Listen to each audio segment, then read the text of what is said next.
You want to know how I lost everything and then took it all back? It started with a calendar invite. Welcome to the board. That's all it said. No warmth, no congratulations, just a sterile meeting request that landed in my inbox like a slap wrapped in corporate courtesy. My name is Vivian, and 3 months ago I handed over my entire inheritance to save my husband's family business. $2.7 million. Every penny my grandmother left me, every dollar she scraped together working double shifts at the textile mill, gone in a single wire transfer. But I'm getting ahead of myself. Let me back up. I grew up in a 2-bedroom apartment above my grandmother's bakery.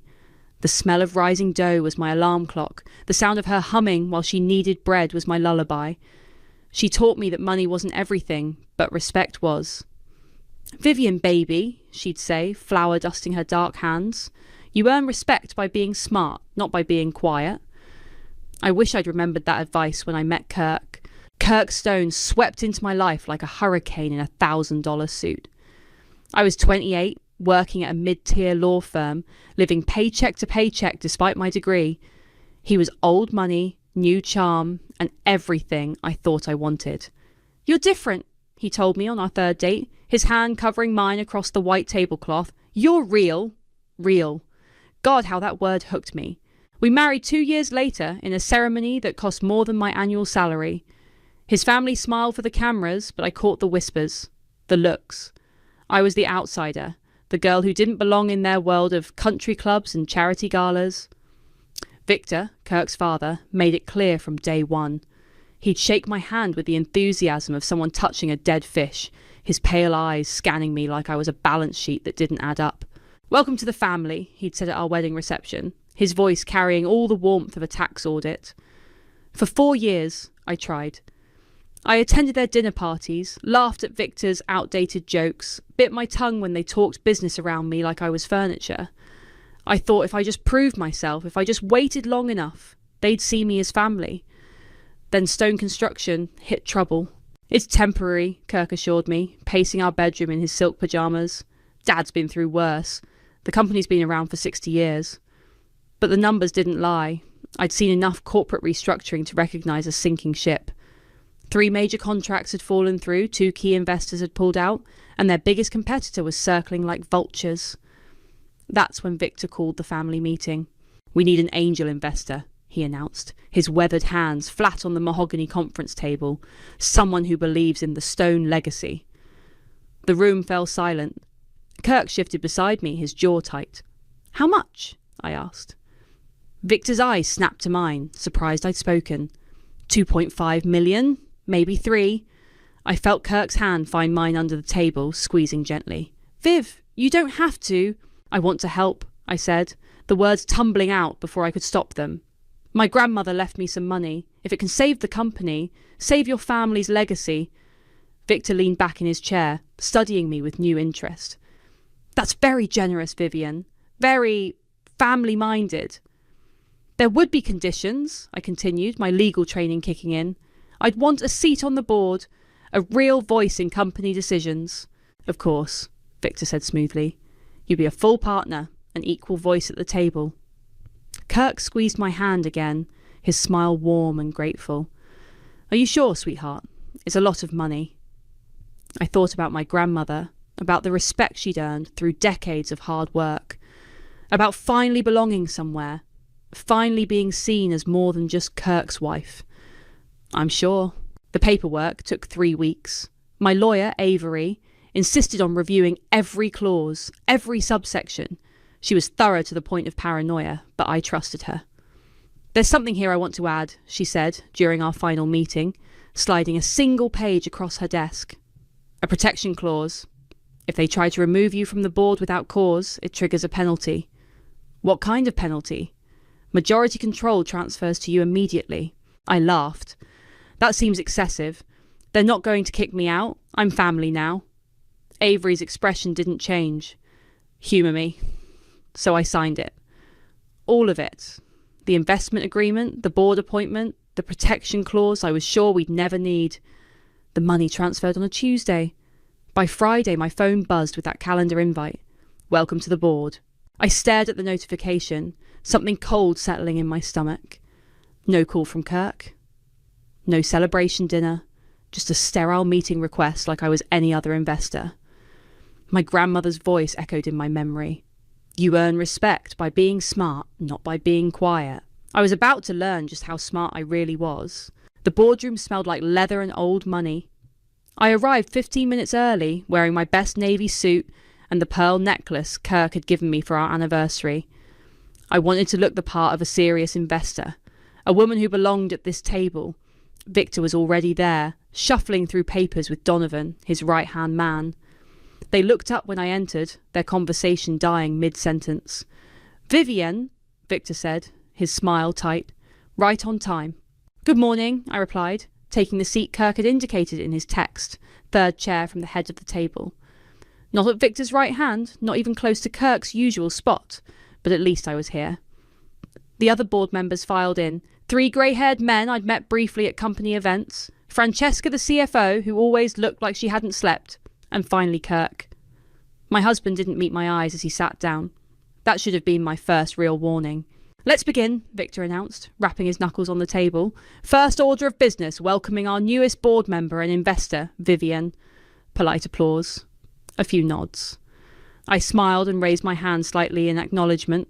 Now, Victor continued, I know we're all grateful for Vivienne's generous contribution to the company. Her investment has given us the breathing room we needed to restructure and move forward. Absolutely, said Harold, one of the older board members. Very generous indeed.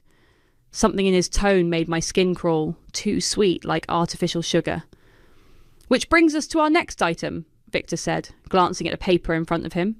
Motion 2B, regarding board composition and operational efficiency. Kirk cleared his throat. Dad, maybe we should. The motion is simple, Victor interrupted. Given the current market pressures and the need for streamlined decision-making, we propose that Vivienne step aside from her board position to allow for more experienced leadership during this critical period. The words hit me like ice water. Excuse me? It's nothing personal, Donovan jumped in, his voice oily with false sympathy. It's just that board experience takes time to develop, and with the company in such a delicate state. I invested nearly $3 million, I said, my voice steady despite the rage building in my chest. The agreement clearly states. The agreement states you'd have a board seat, Victor cut me off. It doesn't specify the duration or circumstances. I looked at Kirk. My husband was staring at his hands, his jaw clenched. Kirk, I said. He finally looked up, and I saw something in his eyes I'd never seen before. Cold calculation. It's probably for the best, Viv, he said quietly. Just temporarily, until things stabilise. All in favour, Victor called. 6 hands went up. Only Francesca abstained, her face carefully neutral. Motion carries, Victor announced. Vivienne, we appreciate your understanding in this matter. My understanding? I stood up, my chair scraping against the floor. You're stealing my money and my seat, and you want my understanding? Nobody's stealing anything, Donovan said, his voice patronising. Your investment is secure. You'll receive quarterly reports. Get out, Victor said, his mask finally slipping. You're no longer a board member. This is a closed meeting. Kirk, I said, one last desperate attempt. Are you really going to let them do this?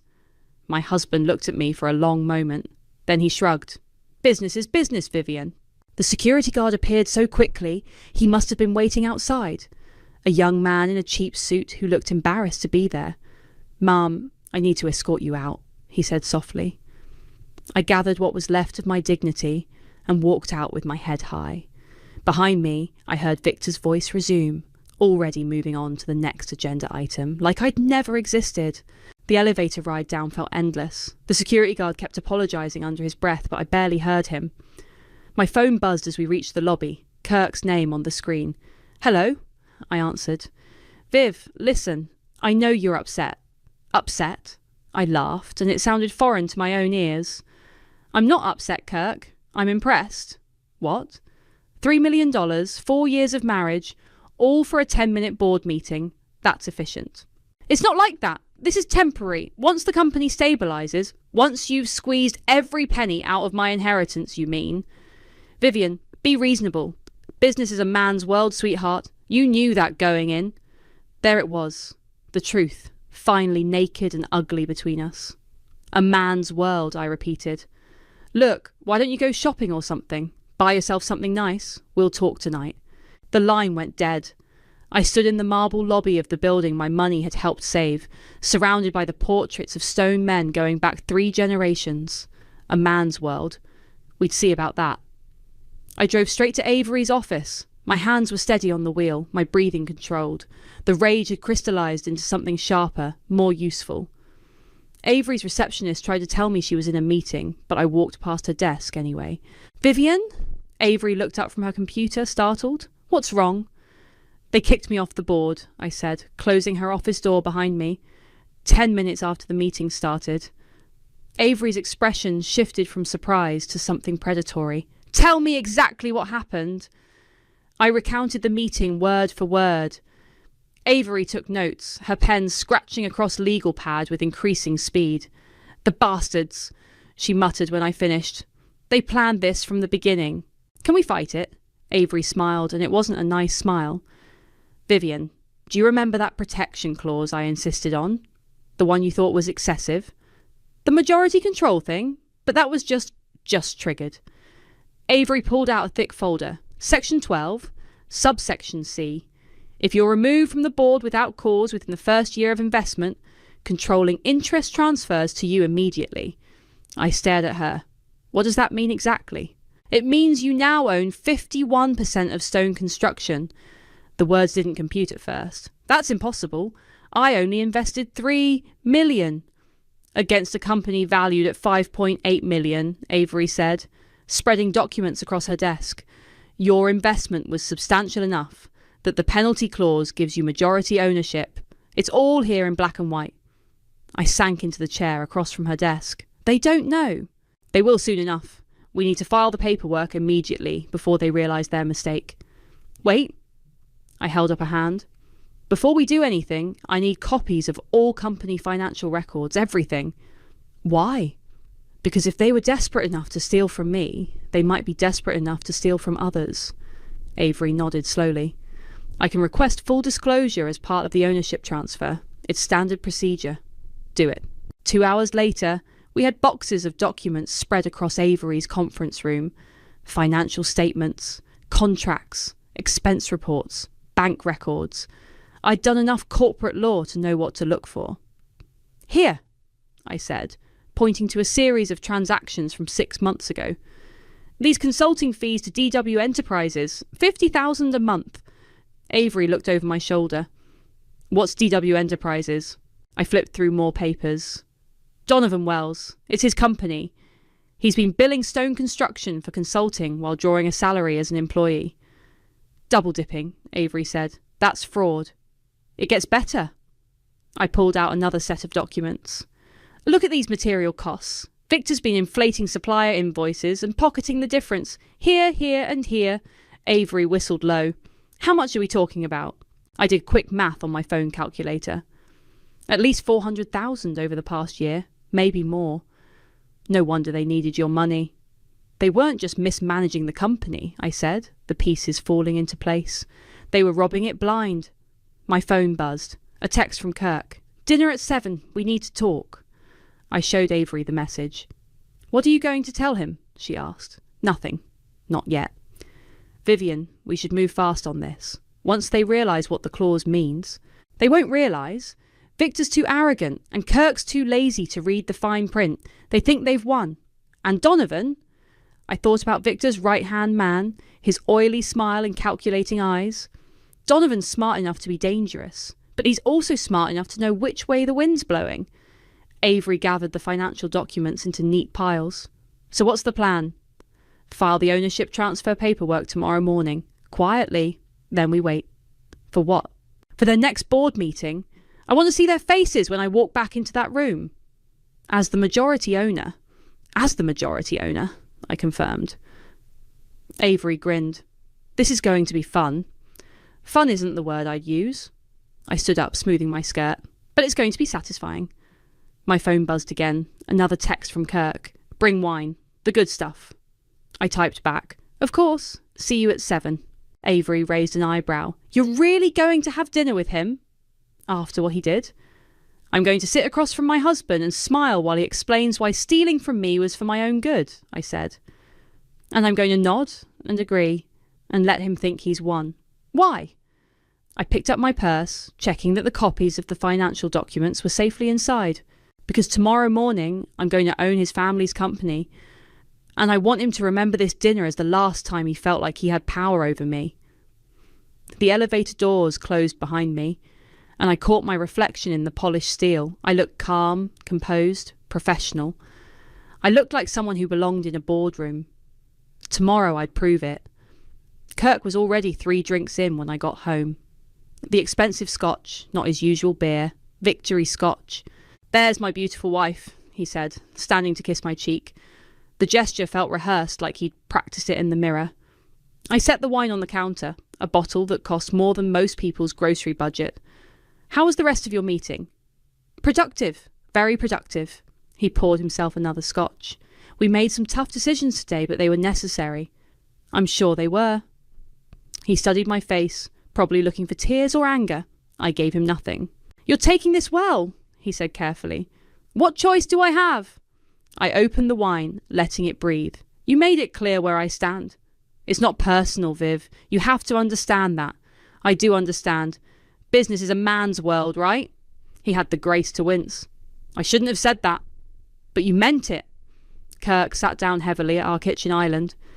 Look, once things settle down, once we're profitable again, we can revisit your role in the company. My role. I poured 2 glasses of wine. What role would that be exactly? Maybe something in marketing or community outreach. You're good with people. I handed him his glass, our fingers brushing. That's very generous. We're a team, Vivian. We always have been. The doorbell rang before I could respond. Kirk frowned. Are we expecting someone? I'll get it. I walked to the front door, already knowing who it would be. Selina stood on our doorstep, her dark hair pulled back in a messy bun, wearing jeans and a leather jacket that probably cost more than my car payment. Selina, I said, genuinely surprised. What are you doing here? I heard about the board meeting. She glanced past me toward the kitchen. Is my brother home? Yes, but... Good. We need to talk. She pushed past me into the house. Kirk looked up as we entered the kitchen, his expression shifting from confusion to irritation. Selina, what do you want? I want to know what the hell you think you're doing, she said, grabbing the wine bottle and pouring herself a glass without asking. It's none of your business. Vivian invested $3 million to save our family company, and you kicked her out the same day. It's absolutely my business. Kirk's jaw tightened. The board made a decision. Dad made a decision. You just went along with it like you always do. That's enough, Kirk warned. Selina turned to me. You're being awfully quiet about this. I sipped my wine. What's done is done. That's it? That's your response? Selina's eyes flashed. They stole your money and your dignity, and you're just going to take it. What would you have me do? Fight back, sue them, burn the whole thing down. Kirk slammed his glass on the counter. Selina, stay out of this. Or what? You'll cut me off too? She laughed bitterly. Newsflash, big brother. I've been cut off since I was 18. I don't need Dad's approval to have opinions. Then maybe you should keep them to yourself. Maybe you should grow a spine. The siblings stared at each other across the kitchen, years of resentment crackling between them. I watched, fascinated despite myself. Why are you really here, Selina? I asked. She looked at me for a long moment. Because I've been where you are. On the outside, looking in. Watching them make decisions about your life without consulting you. It's not the same thing, Kirk said. Isn't it? Selina's voice was sharp. Remember when I wanted to study art? Dad said it wasn't practical. When I wanted to travel, he said it was irresponsible. When I wanted to work at the company, he said I wasn't ready. You weren't ready, Kirk muttered. I was 25 with an MBA from Wharton, but I wasn't ready because I wasn't you. The kitchen fell silent except for the soft tick of the wall clock. There's something else, Selina said, her voice dropping. Something you should know about Donovan. Kirk straightened. What about him?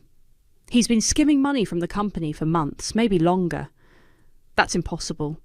Dad trusts him completely. Dad trusts him because Donovan makes sure Dad never sees the real numbers. Selina looked directly at me. You might want to take a closer look at the books, Vivian, before you write off your investment completely. Kirk's face went pale. Selina, if you're lying, I'm not lying. I've seen the invoices, the fake consulting fees, the inflated material costs. She finished her wine in one gulp. Your precious company isn't just failing, Kirk. It's being robbed from the inside. She set down her glass and headed for the door. Selina, wait, I called after her. She turned back, her expression softer now. I'm sorry this happened to you, Vivian. You deserved better. Why are you telling me this? Because someone should. She glanced at Kirk, who was staring into his scotch like it held answers. And because maybe it's time someone in this family fought back.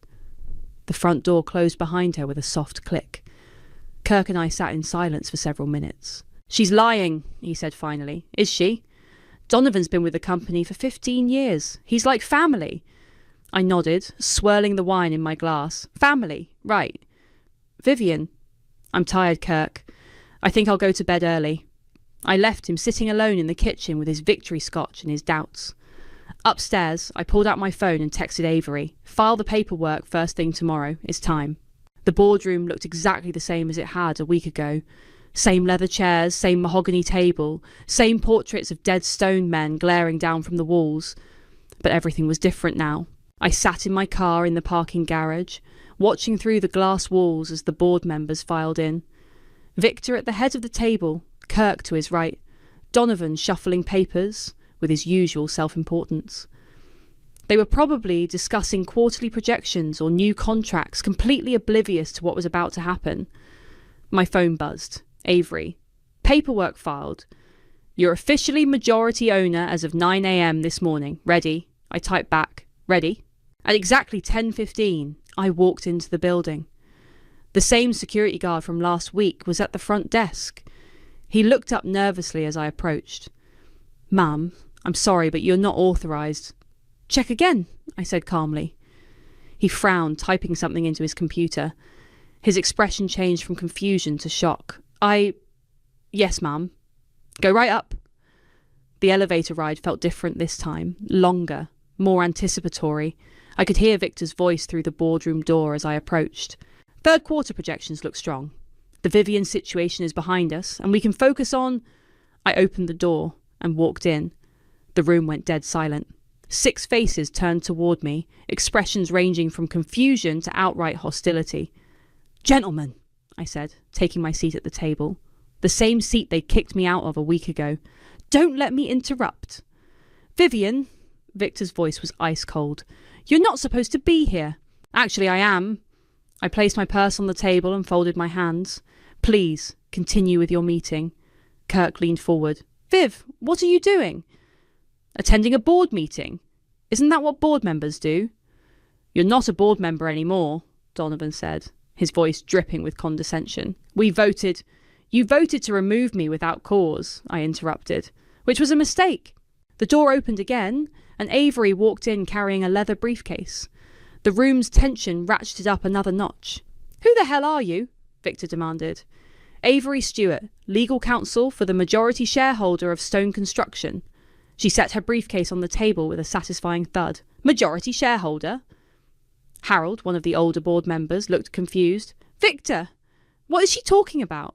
Avery opened her briefcase and pulled out a stack of documents. As of this morning, my client owns 51% of this company. That's impossible, Victor sputtered. She invested $3 million in a company worth nearly $6 million. The math doesn't work. The math works perfectly when you factor in the penalty clause, Avery said, sliding copies of the documents across the table. Section 12, subsection C of the investment agreement. Removal from the board without cause triggers an immediate transfer of controlling interest. I watched the colour drain from Victor's face as he read the document. You can't be serious, Kirk whispered. Completely serious, I said. Congratulations, gentlemen. You just handed me your company. Donovan grabbed the papers, scanning them frantically. This is some kind of trick. A legal loophole. It's not a loophole, Avery said calmly. It's a contract. One that you all signed. I didn't sign anything. Donovan protested.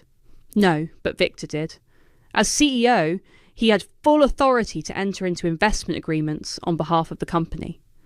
Victor's hands were shaking as he set down the document. This won't hold up in court. Actually, it will. Avery pulled out another folder. Especially when the court sees evidence of financial misconduct by current management. The room went dead silent again. What financial misconduct? Kirk asked, his voice barely above a whisper. Avery spread out copies of the documents I'd found. Bank statements, invoices, expense reports. Fraudulent consulting fees paid to DW Enterprises. Inflated material costs with kickbacks to management. Misappropriation of company funds totaling over $400,000. Donovan's face went white. You can't prove any of that. I can prove all of it, I said, speaking for the first time since Avery had arrived. Bank records don't lie, Donovan. Neither do invoices. Vivienne, Victor's voice was pleading now. Let's discuss this reasonably. We're family. Family? I laughed, and it echoed off the walls. You kicked me out of this room a week ago. You stole my money and told me business was a man's world. Now you want to talk about family? Francesca, who had been silent through the entire exchange, cleared her throat. If I may, she said quietly. The financial irregularities Ms. Stewart mentioned, I've been concerned about them for months. All eyes turned to the CFO. She looked tired, like she'd been carrying a heavy burden. I tried to bring them to Victor's attention several times, she continued, but I was told to mind my own business. Francesca, Victor warned. No. She straightened in her chair. I won't be silent anymore. The company's been hemorrhaging money, and it's not because of market conditions. It's because of theft. You're fired, Victor snarled. Actually, I said, you don't have the authority to fire anyone anymore. I do. The weight of those words settled over the room like a blanket. Victor's mouth opened and closed like a fish gasping for air. This is insane, Kirk said. Vivienne, you can't just... I can do whatever I want, I interrupted. I own this company now, thanks to you. Avery closed her briefcase with a sharp click. Gentlemen, you have 24 hours to clean out your offices. Security will escort you out if necessary. Wait, Donovan said, panic creeping into his voice. We can work something out. I can explain the consulting fees. Save it for the FBI, I said, standing up. They'll be very interested in your explanations. I walked toward the door, then paused and looked back at the table. 6 men who had dismissed me, humiliated me, stolen from me. They looked small now, diminished. Oh, and gentlemen, I said, welcome to my world. The next morning, I arrived at the office at 7 a.m. The building felt different when you owned it. The marble lobby, the brass fixtures, the security desk, all mine now. I'd spent the night drafting termination letters. 3 of them, each one carefully worded to avoid any legal challenges. Avery had reviewed them twice. Francesca was already at her desk when I knocked on her door. Vivienne, she said, looking up from her computer. I wasn't sure you'd actually show up. Why wouldn't I? Because most people would run screaming from this mess. She gestured at the stacks of financial reports covering her desk. The company's in worse shape than I let on yesterday. I sat down across from her. How bad? Without your investment, we would have been bankrupt in 6 weeks. With it, we have maybe 6 months if we cut costs immediately. What kind of costs? Staff, overhead, executive salaries. She pulled out a spreadsheet. Victor's been paying himself $400,000 a year. Kirk gets $250. Donovan pulls in $180 plus his fake consulting fees. Not anymore. Francesca smiled for the first time since I'd known her. I was hoping you'd say that. At 9 a.m. sharp, I walked into Victor's office. He was packing a box with personal items, family photos, awards, a crystal paperweight shaped like a building. Vivienne, he said without looking up, come to gloat. Come to give you this. I placed the termination letter on his desk. He read it slowly, his face growing redder with each line. Effective immediately, no severance, no transition period. You stole from the company, Victor. You're lucky I'm not having you arrested. I built this company from nothing. My father started it with his bare hands, and I grew it into what it is today. What it is today is nearly bankrupt. He slammed the box down on his desk. You have no idea what you're doing. You'll run this place into the ground within a year. Maybe. But at least I won't be stealing from it while I do. This isn't over, Vivian. I have lawyers. I have connections. I'll fight this. Good luck with that. I turned to leave, then paused. Oh, and Victor, security will escort you out in 10 minutes. Don't make this harder than it needs to be. Kirk's office was next. He was sitting behind his desk, staring at his computer screen like it might offer him salvation. Your termination letter, I said, placing it in front of him. He didn't pick it up. Vivian, please, we can work this out. Can we? I'm your husband. Doesn't that count for something? I sat down in the chair across from his desk, the same chair where I'd sat countless times, listening to him complain about work, about his father, about everything except the fact that he'd never respected me. You called me sweetheart when you told me business was a man's world, I said. Do you remember that? I was upset. I didn't mean. You meant every word. I leaned forward. You meant it when you voted to kick me off the board. You meant it when you let your father humiliate me. You meant it when you told me to go shopping while you spent my money. I'm sorry, he said. And for the first time, he sounded like he meant it. I'm so sorry, Viv. I was weak. I let Dad push me around and I took it out on you. You're right. You were weak. I can change. We can start over. I'll prove to you that I respect you, that I value you. How? I'll work for you. I'll take a lower position, prove myself from the ground up. I'll do whatever it takes. I studied his face. The desperation there was real, but so was the calculation. He was bargaining, trying to find an angle that would save him. No, I said simply. No? No, Kirk. You can't work for me. You can't work here at all. I stood up. Clean out your desk. You have until noon. Vivian, please. This is business, Kirk. Nothing personal. I left him sitting there and walked down the hall to Donovan's office. The door was closed, but I could hear him on the phone.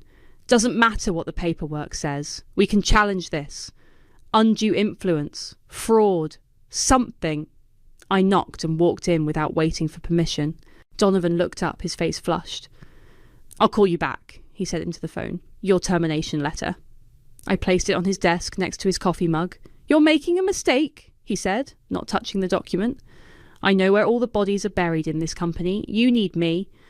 I need honest employees. You're not one of them. I can give you information about Victor, about Kirk, things you don't know. Like what? He leaned back in his chair, trying to look confident. Like the fact that Victor's been planning to sell the company for months. Your investment wasn't meant to save Stone Construction. It was meant to make it look profitable enough to attract buyers. Interesting. Anything else? Kirk knew about my consulting fees. He approved them. Also interesting. Donovan smiled, thinking he'd found his leverage. So we can make a deal? No deal. I picked up the termination letter and placed it directly in front of him. But thanks for the confession. I'll make sure the FBI gets a copy. His smile disappeared. You can't do this to me. I have a family, a mortgage. You should have thought about that before you started stealing. I'll fight this. I'll sue you for wrongful termination. With what money? Your assets are about to be frozen pending a federal investigation. The colour drained from his face. Federal investigation. Wire fraud, embezzlement, conspiracy.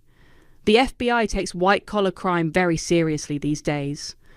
I walked to the door, then turned back. Oh, and Donovan, don't bother cleaning out your desk. Security will pack it up for you. By noon, all three men were gone. The building felt lighter somehow, like a weight had been lifted from its foundation. I stood in the boardroom, looking out at the city skyline. My city now, my company, my rules. My phone buzzed. A text from an unknown number. This isn't over. You'll regret this. V. I deleted the message and smiled. Let him try. The first sign of Victor's retaliation came at 6 a.m. on a Tuesday. My phone rang, jolting me awake. Vivian, it's Francesca. You need to get down here. Now. What's wrong? Someone tried to access our server remotely last night. They got into the client database before our IT guy caught them. I was dressed and out the door in 10 minutes. The office was buzzing with activity when I arrived. Our IT consultant, a nervous young man named Marcus, was hunched over a laptop surrounded by empty energy drink cans. How bad is it? I asked Francesca.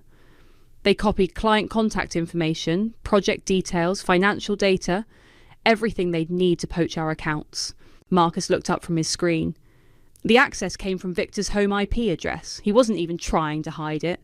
Can we prove it was him?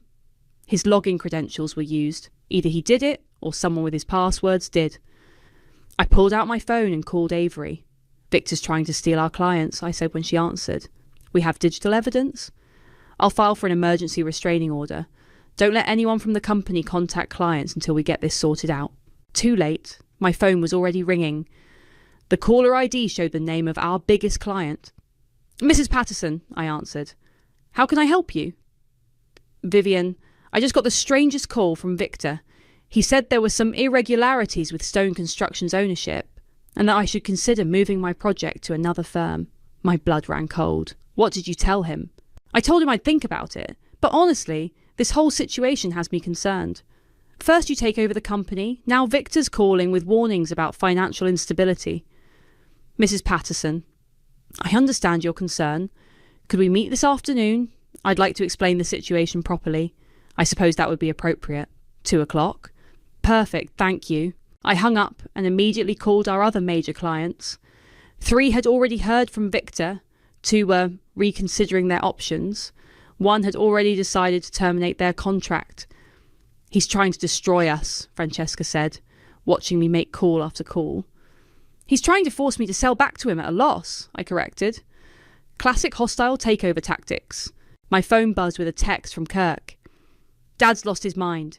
He's calling everyone we know, spreading lies about you. I tried to stop him. I showed the message to Francesca. She snorted. Now he wants to help. Too little, too late. The rest of the morning was damage control. I met with 3 clients, reassuring them about the company's stability and my qualifications to run it. 2 seemed satisfied. 1 remained sceptical. At lunch, Avery called with an update. Good news and bad news, she said. The restraining order was approved.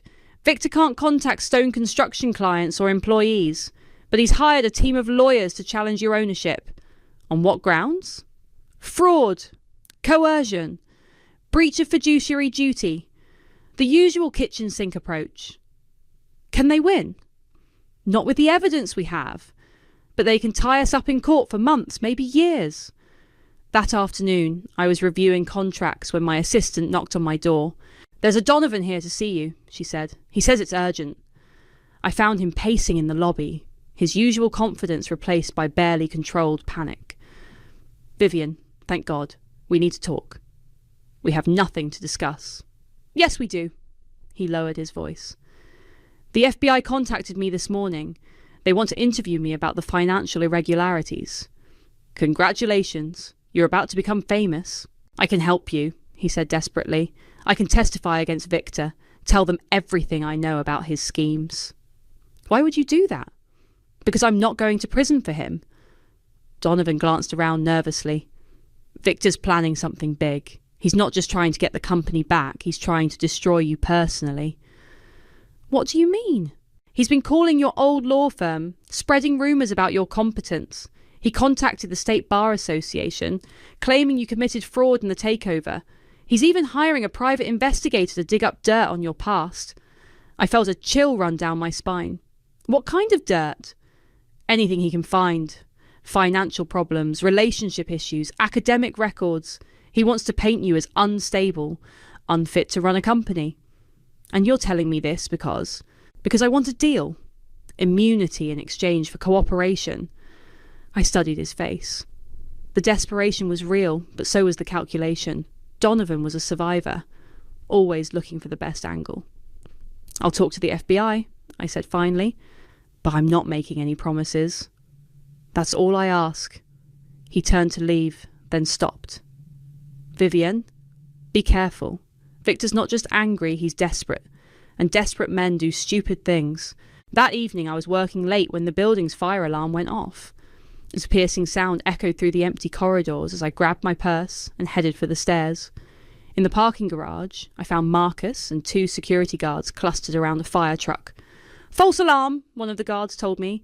Someone pulled the alarm on the 3rd floor. Any idea who? Security cameras caught someone in a hoodie, but we couldn't see their face. I looked up at the building, most of its windows dark except for the emergency lighting. Check my office, I told the guard. Make sure nothing's been disturbed. 20 minutes later, He returned with a grim expression. Your computer's been tampered with. Someone tried to access it, but the password protection held. I pulled out my phone and called Avery.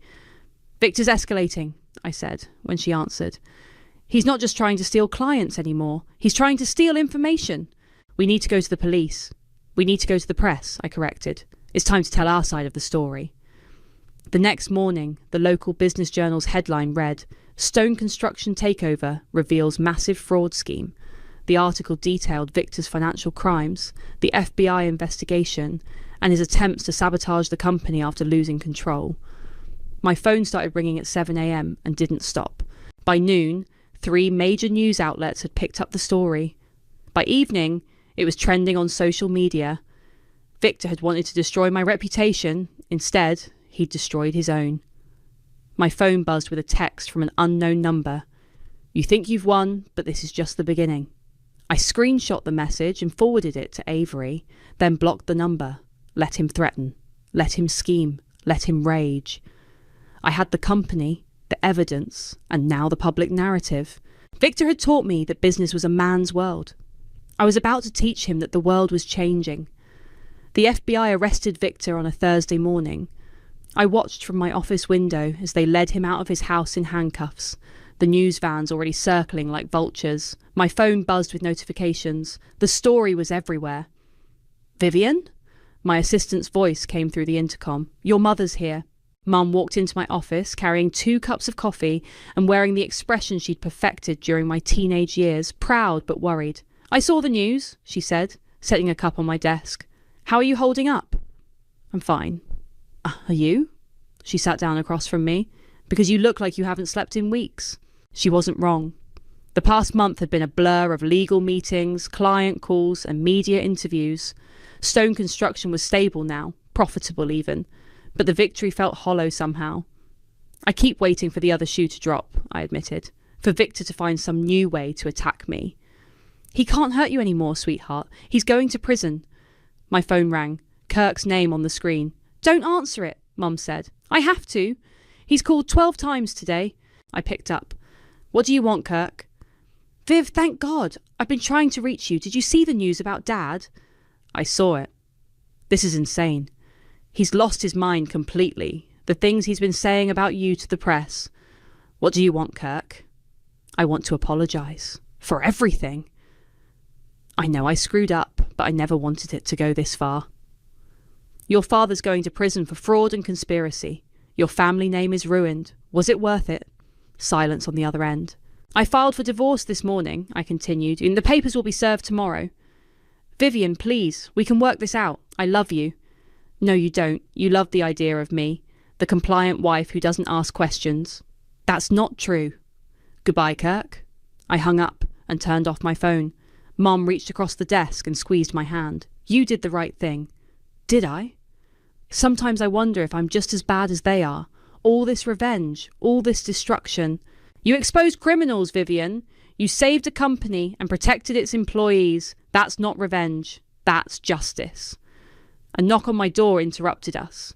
Selina walked in, looking uncharacteristically nervous. I hope I'm not interrupting, she said. Not at all. Selina, this is my mother. Mum, this is Kirk's sister. The one who warned you about Donovan, Mum said, standing to shake her hand. Thank you. Selina smiled. I should be thanking Vivian.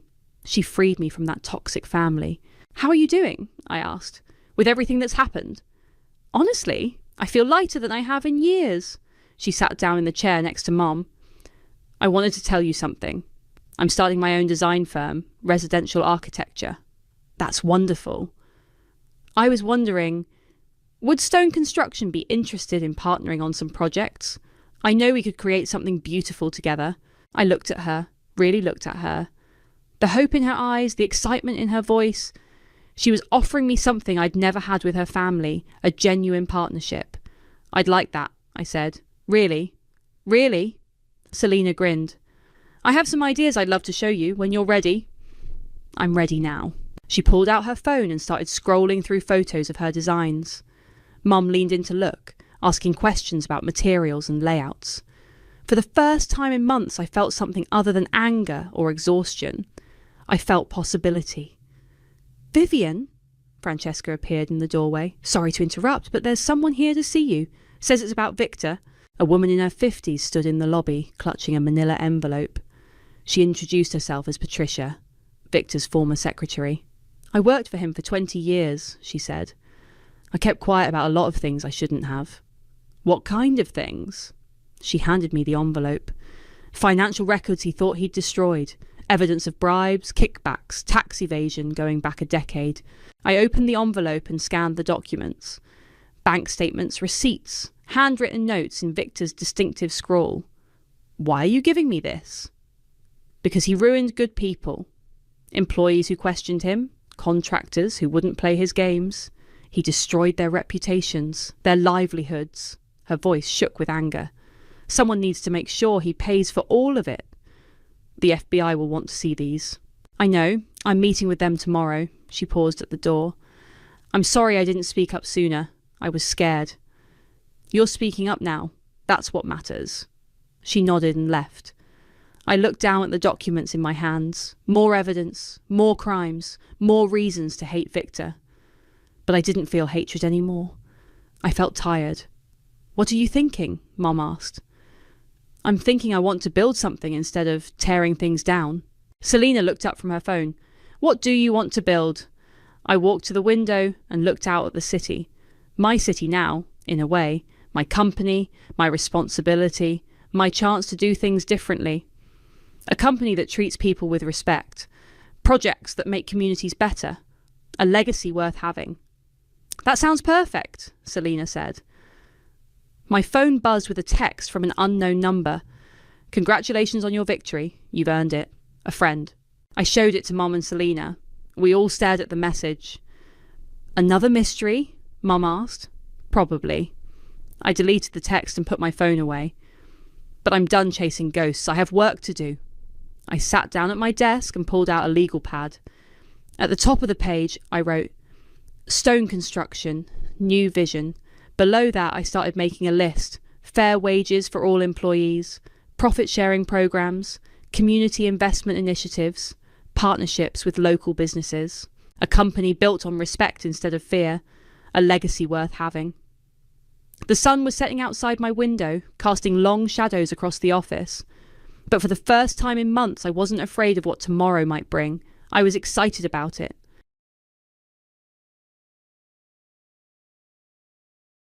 This afternoon, my husband casually mentioned that my mom is moving in and instructed me to get all my things out of the room and into the yard before then. I was taken aback, sitting on the couch reading the newspaper, and nearly dropped a plate while doing the dishes in the kitchen. His remark was so unexpected and nonchalant that I was left dumbfounded. Confused, I asked him to clarify. What do you mean?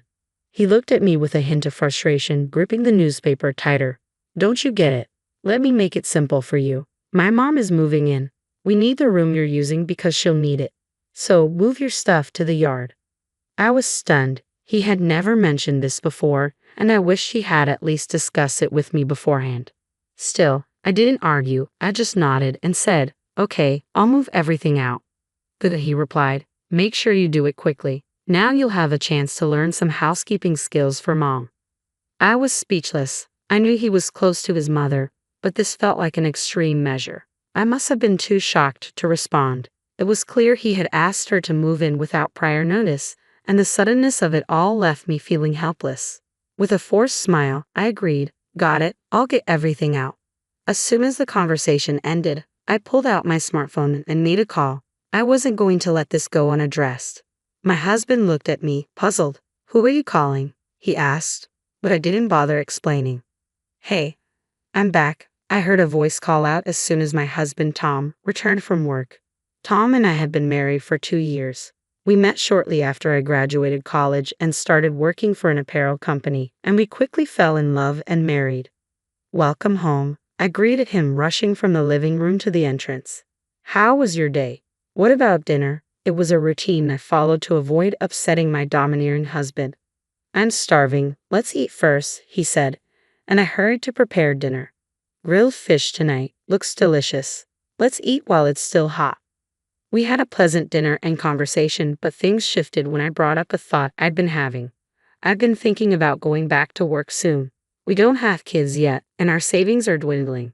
Tom's calm demeanor changed instantly. Why would you want that? He asked sharply.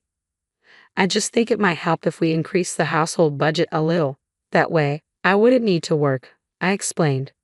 Are you saying my income isn't enough? He snapped. That's not what I meant at all, I defended. I'm just suggesting that if the budget were slightly better, I wouldn't need to go back to work. Tom responded curtly, I give you $250 every month. Isn't that enough? I had always intended to continue working, but the conversation took a turn I hadn't anticipated. Before we got married, I had made it clear to my husband that I wanted to have children. He didn't agree, preferring that I focus on staying home. The monthly allowance he provided was just $250, which was unrealistic even though we lived in a house inherited from my late grandfather with no mortgage. $250 a month for two people was barely enough to cover the basics. I couldn't help but blurt out my frustration. We can't live on that. Instantly, I clamped my hand over my mouth. But the damage was done. He reacted with anger, shouting, Why can't you make it work? Where is all that money going? My mom said she could manage on that much. His reaction was fueled by a sense of obligation to his mother. After losing his father in a traffic accident during middle school, he had been raised by her, and it seemed he had developed a deep reliance on her opinions. To him, her word was law, and he expected me to follow it as well. I, too, had lost a parent, my father, when I was in high school, and had been raised by a single mother.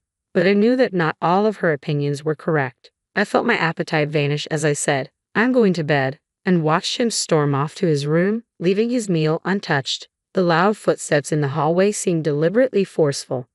I questioned myself, wondering why I had married this man. Others might say I should leave him, but despite everything, I still loved him. He was usually a decent person, and I wished he would focus on our relationship rather than his mother. I silently hoped that one day he would turn away from his mother's influence and truly connect with me. With a heavy heart, I began cleaning up dinner, clinging to a faint hope. A few months later, an incident occurred that would irreparably damage our relationship. At dinner, he suddenly announced, My mother is coming over next Saturday. Make sure you clean up properly.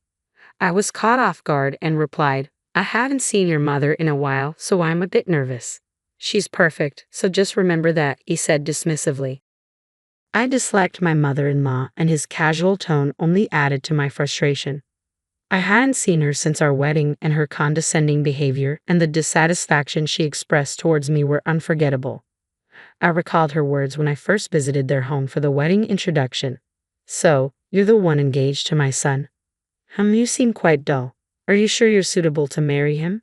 Back then, I managed to laugh it off. But hearing such a comment directly from her, someone I had just met, left a lasting scar on my heart. I never imagined that such a mother-in-law would come to my house. My husband seemed excited about her visit, cheerfully enjoying dinner while I was overcome with anxiety. My hands were trembling, and I nearly dropped my chopsticks. I was terrified of meeting her, but refusing to meet her would only displease my husband. He soon noticed my unease. Hey, you okay? You look pale. Are you feeling sick? I considered saying no, to refuse the meeting with my mother-in-law, but the words that came out were not what I felt. No, I'm fine really. I'm looking forward to her visit, I lied, not wanting to upset him. He seemed relieved. You're excited too, right? Yeah, I'm excited, I replied, though inside, I was battling my frustration at my own weakness. I forced a smile to avoid his anger and finished dinner. Thanks for the meal. I'm going to take a bath and sleep, I said. Okay, good night. I didn't want to think about the impending visit and went to bed early. Yet when I woke up the next morning, I still felt unsettled. As Saturday approached, my health seemed to deteriorate. I never anticipated that meeting her would affect me so deeply. When the day finally arrived, my husband went to pick up his mother, and I waited nervously at home, having cleaned the house meticulously. The doorbell rang in the quiet room, and I jumped up. She's here, I thought, hurrying to the door. As I opened it, I was greeted with, Yasmin, it's been a while. Yes, it has been a while, I managed to reply. But as soon as I faced my mother-in-law, my heart began to pound, and I could feel a tightness in my chest. I was frozen, standing like a statue, until my husband, who had followed behind, prompted me. What are you doing, Yasmin? If you stand there, my mother can't get in. Please let her in. Oh, sorry, I stammered, snapping back to reality. Please come in. I finally led my mother-in-law inside, my heart racing with anxiety about what she might say. The hallway leading to the living room, though short, felt endless. To my surprise, she didn't make any harsh comments as she followed me into the living room. It was cleaner than I had expected, and I thought, maybe I'll avoid any harsh remarks after all. The conversation that followed was more subdued than I anticipated. About 3 hours into her visit, the topic of my husband came up. You know, she said, I was surprised you asked Tom to give you more for living expenses. I didn't ask for more, I corrected. I just mentioned that I needed a bit extra. There's a difference. Her eyes shifted towards Tom for confirmation. That's not what Tom told me, she said, clearly seeking his support. We had indeed discussed the issue a few months ago, but I had never demanded anything. Really, Mom, it's terrible, Tom interjected. I've been giving her money every month. I can't believe this. His words hit me like a shockwave. Was he trying to curry favor with his mother? Tom says the same, she continued. You don't even have a mortgage. How much are you getting for living expenses? $250 a month, I said. Even you should understand that's not enough. You've managed a household budget and raised children yourself. You know how difficult it is to live on such a small amount. I was confident she would understand, but her reaction was unexpected. $250? You're getting that much and still asking for more? Where is all the money going? Food and daily necessities, I explained. I don't waste money. The utility bills alone are more than $250, so I've been using my savings. But like Tom, my mother-in-law wasn't sympathetic. You could manage with a bit more savings. You need to be more resourceful. Ideally, I'd be there to guide you on the right way. The suggestion was clear. Living with her was out of the question. I responded with a forced smile. Maybe you're right. I'll try to be more resourceful. Tom looked oddly pleased. Mom's saying this, so why not live together? She can teach you how to manage finances. No way, I thought. I can't handle any more stress. I'm already walking on eggshells around Tom, and adding my mother-in-law into the mix would be unbearable. I'd rather not. I clearly expressed my refusal to my husband, but his annoyance was evident. What, you're rejecting my suggestion? That's exactly what's wrong with you. Mom's just trying to be kind. Let's drop this, Mom. He said, turning to her. Talking to her is pointless. Let's go. He stood up, and together with my mother-in-law, they left the living room. Once they were gone, I felt drained and overwhelmed. My husband, a stable salaried worker earning around $2,000 a month, shouldn't find a slight increase in living expenses problematic. Why was he so reluctant? There had to be a reason. Feeling unwell, I decided to take a nap. When I awoke, it was already deep into the night. What time is it? I wondered, seeing that it was past midnight. I must have slept for hours. My husband had returned and was already asleep in the bedroom, perhaps not waking me out of consideration. My body ached from sleeping on the couch, and I realized it was pointless to do anything at this hour. I crawled into bed and closed my eyes again. The next morning, my husband's announcement was unbelievable. Mom's moving in this afternoon. By then, get all your stuff out in the yard, he said casually while reading the newspaper on the couch. I was in the kitchen doing dishes after breakfast when I accidentally dropped a plate, which shattered loudly. Move everything out into the yard? I asked, bewildered. I approached him for clarification. Huh? What do you mean? I inquired, confused. He looked at me with irritation, gripping the newspaper tightly. You don't get it. I'll say it again, slowly for your benefit. My mother is moving into this house. Got it. It's an absurd idea. But you need to understand. My mind struggled to process the situation. He had never mentioned this before. I wished he had discussed it with me. Despite my shock, I listened without arguing. She needs a spare room, he continued. That's why we're using your room. If there's stuff in the way, just put it all out in the yard. Lucky you. Now you can learn housekeeping from her. I was left speechless.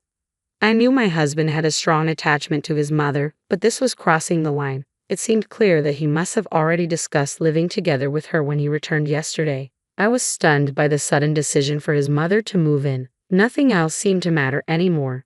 Fine, I'll put everything out, I said, barely containing my frustration. Got it. Make sure you do it right. The moment our conversation ended, I pulled out my phone and made a call. I wasn't going to let this go without a response. My husband looked at me, puzzled. "Who are you calling?" he asked, but I ignored him. I meant what I said. I would move everything out, but I didn't want to live with a mama's boy any longer. If his mother was that important, they could be together. My anger had turned into a deep resentment. "Yes, that's right, including the land." "Yes, please," I continued, speaking to the real estate agent. My husband's voice grew louder and more impatient as he shouted, "Are you even listening? Stop making calls on your own." I continued talking, undisturbed. This house, inherited from my grandfather, was now my property, and I had the right to do whatever I wished with it. If my husband and mother-in-law were making unilateral decisions, so could I.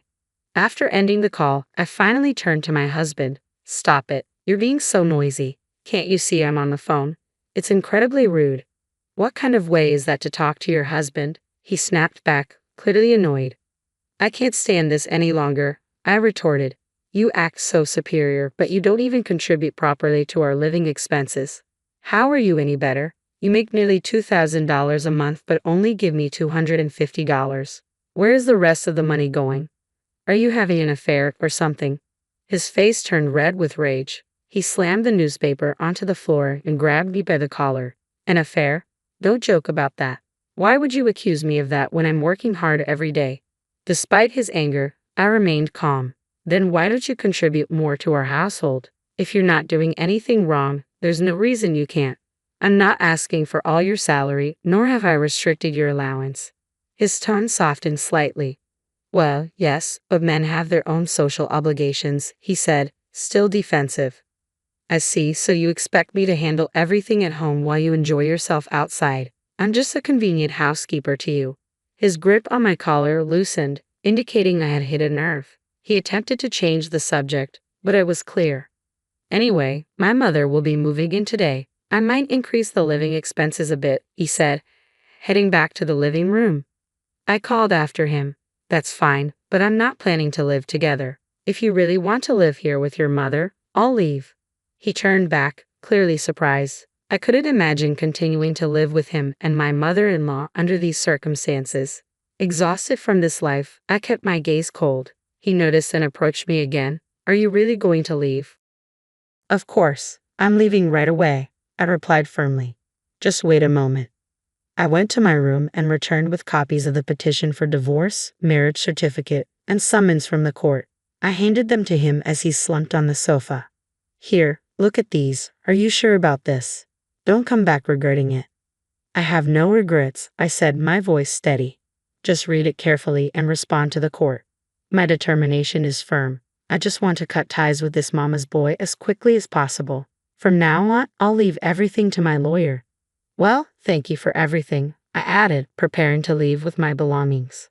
"There's no alimony, right? I haven't done anything wrong," I asked, making sure. "Sure, that works for me," he replied, relieved. "To avoid any trouble later, let's agree in writing not to divide any assets." His face softened, clearly relieved not to have to pay alimony. We signed an agreement to forgo any alimony and not to divide any property. This formalized the end of our marriage. An hour later, just as I was about to leave with my packed belongings, my mother-in-law arrived. "Where are you going with all that luggage?" she asked.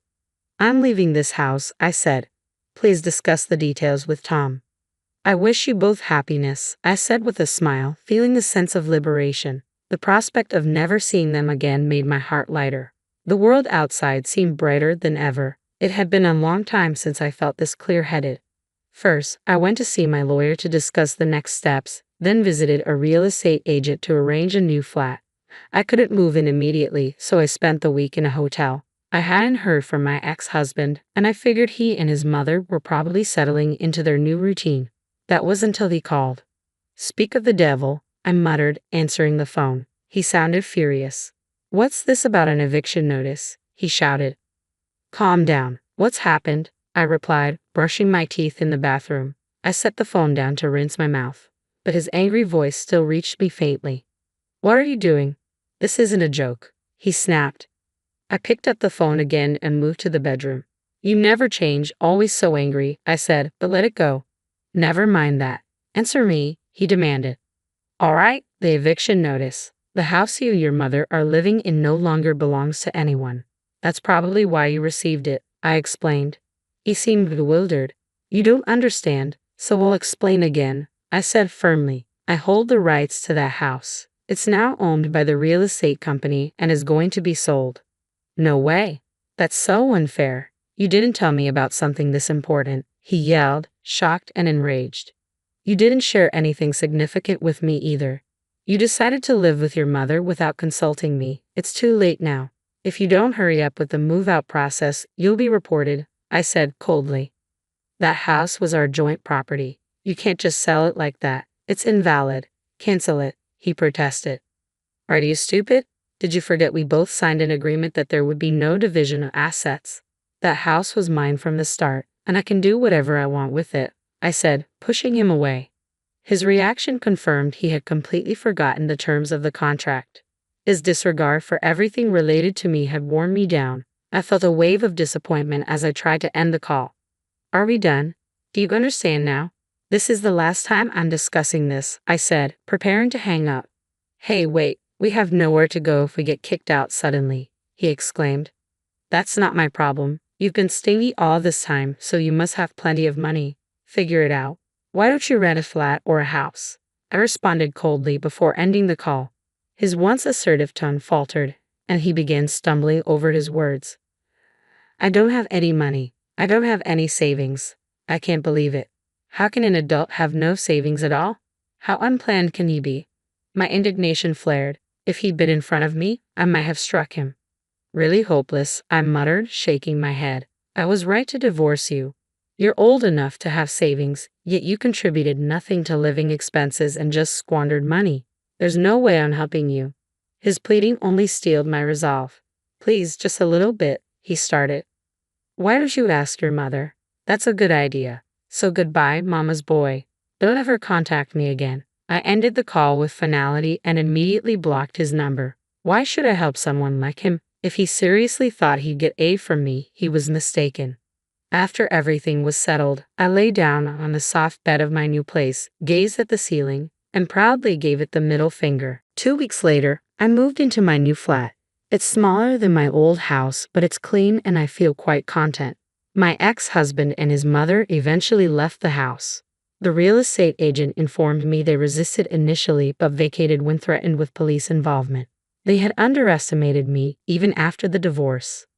I resumed my old job and the warm welcome from my colleagues was heartening. One day, a colleague invited me to lunch and asked, "Is it okay if I ask why you got divorced?" Well, it's complicated, I said. Let's talk about it over drinks sometime. But I do have a question. I haven't seen Tom around lately. What happened? Oh right, you don't know, my colleague said, their expression changing. Tom officially resigned due to distress. But the truth is, he was fired for embezzling company funds. It happened around the time you left. Embezzlement? I was stunned. How much did he embezzle? About $220,000, my colleague replied. I was so shocked I stood up, raising my voice. The other diners turned to look at us. Keep it down, my colleague whispered. Sorry, but that's a huge amount. Didn't he get caught? The boss wanted to handle it quietly, they explained. Tom didn't go to the police, but if he doesn't repay the money soon, he might be reported. Those are just rumors, though. The full story isn't clear. As I processed the news, I realized it wasn't entirely surprising given his character. Always concerned with appearances and squandering money on socializing, his downfall was predictable. But it was no longer my concern. I'm still young, and I want to build a new life and find happiness with someone who truly cares for me. After talking with my colleague, my resolve to move forward only strengthened.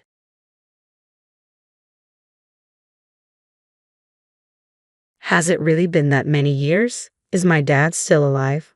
My ex-husband, whom I hadn't seen in a long time, approached me with a smirk. His voice dripped with sarcasm. Just a short while ago, he'd have done anything to avoid seeing me, so this sudden approach puzzled me. I wondered what had changed. I considered asking him directly but wasn't interested in hearing excuses about the past. From his perspective, I probably looked impassive. His irritation flared, and he snapped, "Well, aren't you going to say anything after all this time? Are you too shy to speak?" His absurd assumption made me chuckle inwardly. Not wanting any misunderstandings, I smiled and gave him the truth. Why would I be shy? Your father recently passed away, and I inherited $7 million from him. The shock on his face was almost amusing. I couldn't help but laugh at his astonishment. I'm Millie, a 48-year-old ordinary housewife. I live happily with my husband and take care of my father-in-law in our home. We married later in life and, due to various reasons, never had children. Sometimes I think it was for the best. I first met my husband over 10 years ago when my company, which I joined after university, competed against his company in a project. After our company won first place in the competition, he approached me at the celebration party. He was genuinely considerate and caring, and we quickly bonded. Despite our busy work schedules, we started dating. Eventually, he proposed. But life wasn't just about romance. His family consisted only of his father, as his mother had passed away when he was young. His father had been a reliable figure in a reputable local factory for years. However, shortly after he graduated from university and started his new life, his father lost his eyesight completely in a factory accident. Living alone became a significant challenge, and his father needed constant support. When my parents learned the situation, they strongly opposed our marriage. Despite their objections, he asked me with tears in his eyes, "I want you to help me support my father." His earnest plea touched me deeply. So, despite our parents' disapproval, we decided to care for his father together. He requested that I take a break from my job to help out, and we ended the contract with the caregiver who had been assisting us. I promised to assist with his father's daily needs, and thus began a new chapter in my life, one that, at the time, I approached with a bit of naive optimism. I accepted his request without much thought, and thus began my daily routine of caring for my father-in-law. However, I soon realized that caregiving was far more challenging than I had anticipated. What shocked me even more was how my husband had changed. Before we married, he was incredibly considerate and attentive, but once we settled into married life, he began to change. For instance, one evening when I was overwhelmed with the demands of caregiving and unable to prepare dinner, he quietly began eating a meal he had bought from a burger shop. While preparing dinner was my responsibility, a simple acknowledgement of my effort, like "it must have been tough for you" or "do you need help," would have made a world of difference. After eating, he left his trash on the table and went straight to bed after a shower. His attitude made me feel isolated, as if I were merely a free helper in his life. This was how our life began. I wish we could communicate and understand each other better. Noticing the tension, my father-in-law gently held my hand and apologized. His kindness brought tears to my eyes. I acted like everything was fine in front of him and said it was okay, but inside, I felt differently. As the days went by, I continued to navigate daily life, struggling with his coldness. One day, I voiced my feelings to him, but he responded, "I'm just taking care of my own stuff," as if he didn't understand my perspective. His response only made me feel more distant. Over time, I gradually adapted to taking care of my father-in-law and managed household tasks more smoothly. As I spent more time with him, our bond deepened, but increasingly, there were nights when my husband wouldn't come home, and impromptu meals out became more frequent. I kept telling myself that it was just the two of us, my father-in-law and me, holding things together. Then one day, those words came out of nowhere, and something inside me felt shattered, leaving me with an overwhelming sense of loneliness. "Hey," he started, "lately you haven't been saying my name as often. It's been 2 years since we married, but somehow, the warmth we felt in the beginning has faded. I want to talk. Come to the living room." A naive hope bubbled up within me. Perhaps he was considering mending our relationship. My father-in-law, sensing the tension, had retreated to his room to give us some alone time. With a flicker of hope, I headed to the living room, where a piece of paper lay on the table. He glanced at me and said, "Sit here," and I quietly took the seat next to him. My heart skipped a beat when I recognized the paper. "You know what this is, right?" he said with a grin that lacked the warmth it once had. "I've already sent a petition for divorce to the court." His demeanor was infuriating, but I found myself staring at the paper instead of reacting. "If you don't respond to the court within 30 days, the divorce will be finalized. I just want out of this life." The words felt foreign and disorienting, leaving me speechless. I let out a surprised, "What?" His annoyance was palpable as he casually tossed a pen in my direction. "Do you even understand what I'm saying? I want a divorce. I'm starting a new life with the daughter of a company president, so I need you to speed up the proceedings." His frantic rambling felt like a roller coaster, twisting and turning my heart with each revelation. With all my father-in-law's care and household chores, this was a reality I was struggling to accept. Lately, I had been swamped with work, leaving us little time together. I never imagined that he was having an affair. Then, as I began connecting the dots, his changed attitude, coming home later than usual, and other signs, I struggled to accept the reality of his betrayal. When I thought about the bond we shared and the relationship with my father-in-law, I couldn't grasp how we had ended up here. His eyes were cold and the determination in his words was unmistakable. Overwhelmed, I found myself at a loss for how to respond. After my father-in-law lost his sight, his hearing had become exceptionally sharp. He could detect even the faintest sounds in the house. Given the age of the home he built, it wasn't soundproof, so he must have overheard our entire conversation. For a moment, I considered seeking my father-in-law's help, but then I realized I couldn't expose him to this turmoil. Continuing in this way would bring no happiness to either of us. This thought weighed heavily on me as I picked up the pen he had tossed and began shakily signing the affidavit. "Finally getting it, huh? Good. Now I can be free," he said, as if it were a victory. "Before you took on caring for my father, we had a caregiver who left at night, so I had to care for him alone, waking up multiple times. It was hard, but after marrying you, I could finally sleep through the night." He spoke as if pleading his case, but I closed off my heart to his words. I no longer wanted to be swayed by him. After I finished signing, he quickly grabbed the papers, carefully checking each word. With a satisfied smirk, he looked at me before leaving the room. I heard him humming as he packed a large bag and hurried out of the house. Watching him leave, I felt a surge of anger and frustration, my cries echoing in the empty space.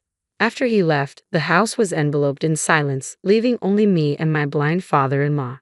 I lost track of how much time had passed before my father-in-law placed his hand gently on my shoulder. Despite his blindness, I felt as if he understood my feelings. He had probably sensed the earlier confrontation and the tension between us. Our home, though filled with darkness for him, was familiar ground. Even without sight, he could navigate it with ease. Perhaps he had come to check on me, concerned to find me alone and upset. I clung to this sturdy frame, allowing myself to cry freely. I had always cherished caring for him. These moments were precious and gave my life purpose. Yet the change in my ex-husband was painful. The kindness he once showed at the beginning of our marriage had turned into coldness over time, leaving me deeply hurt. I wondered if my focus on his small actions and words was merely a way of justifying my feelings. About 10 years later, feeling a need to break away from my routine, I ventured out for the first time in a while. As I entered the shopping mall, the fresh air, sparkling shop fronts, and the smiles of people around me lifted my spirits. It felt as if the gloomy clouds over my heart were clearing. Then, a voice cut through the pleasant moment, bringing with it a rush of painful memories. "Oh, how many years has it been? Is my dad still alive?" The familiar voice made me tremble. It was my ex-husband. For a moment, everything went dark, but I gathered the courage to look at him. He wore the same smug smile as always, and the unpleasant memories of our past resurfaced. Taking a deep breath, I stared at him, unflinching. I was no longer swayed by his words. I looked him squarely in the eyes, shaking off the shadows of the past and reaffirming my resolve to move forward.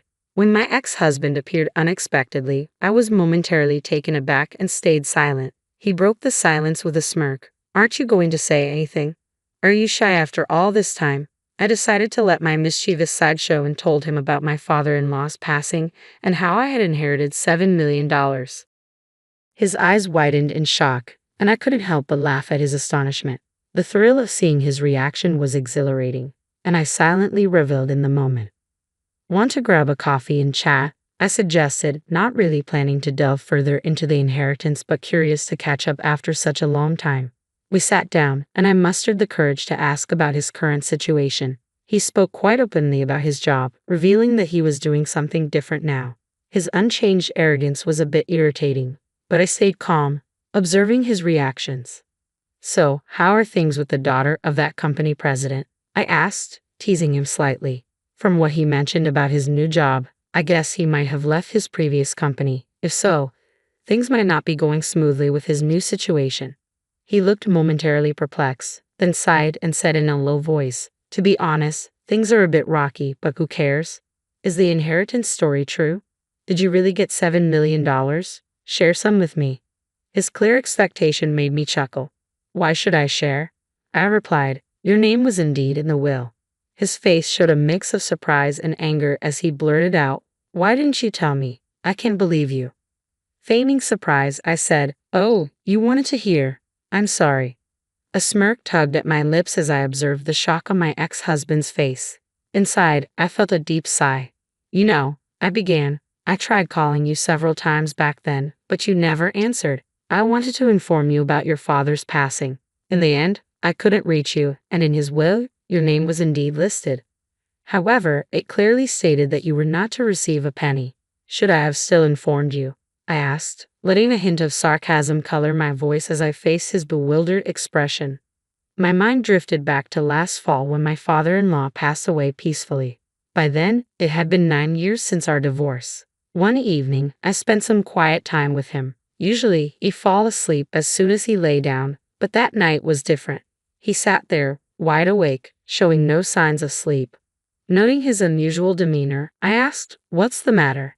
If you're cold, I can bring you a warmer blanket. He simply pointed to a small box. Open this box tomorrow and call the person whose business card is inside, he instructed in a calm, deliberate tone. Do you have any plans? I asked. He gently shook his head with a smile. No, but look forward to your birthday this year.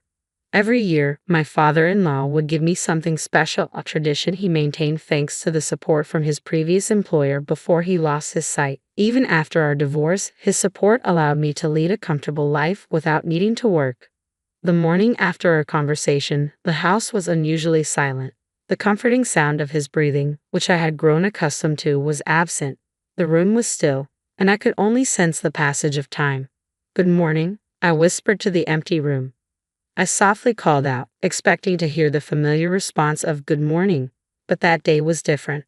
An unsettling silence filled the room, and a deep sense of dread began to settle in. I quietly examined my father-in-law's face, and it hit me, he wasn't breathing. His usually calm and steady breaths were absent, and his face, though peaceful, showed no sign of life. When I held his hand, the warmth I'd grown used to was gone, replaced by an unnerving chill. My heart sank as I realized his heart had stopped beating. Panicked, I called for an ambulance, but grief overwhelmed me as memories of his kindness and love surged back. Tears streamed down my face as I recalled the time we spent together, the warmth of his smile, the meals we shared, and his unwavering support even after he went blind. His immense love for me would forever remain in my heart. Wiping my tears away, I gently held his hand and whispered thank you over and over, even though he was no longer with me. His kindness and the memories of our time together would continue to support me. As I tried to compose myself, I noticed a letterbox that reminded me of our conversation the previous night. I carefully opened it to find a business card with a lawyer's name. Tears flowed once more as I recalled his warm voice. I dialed the number on the card. After the funeral, I met with the lawyer who revealed the details of my father-in-law's will.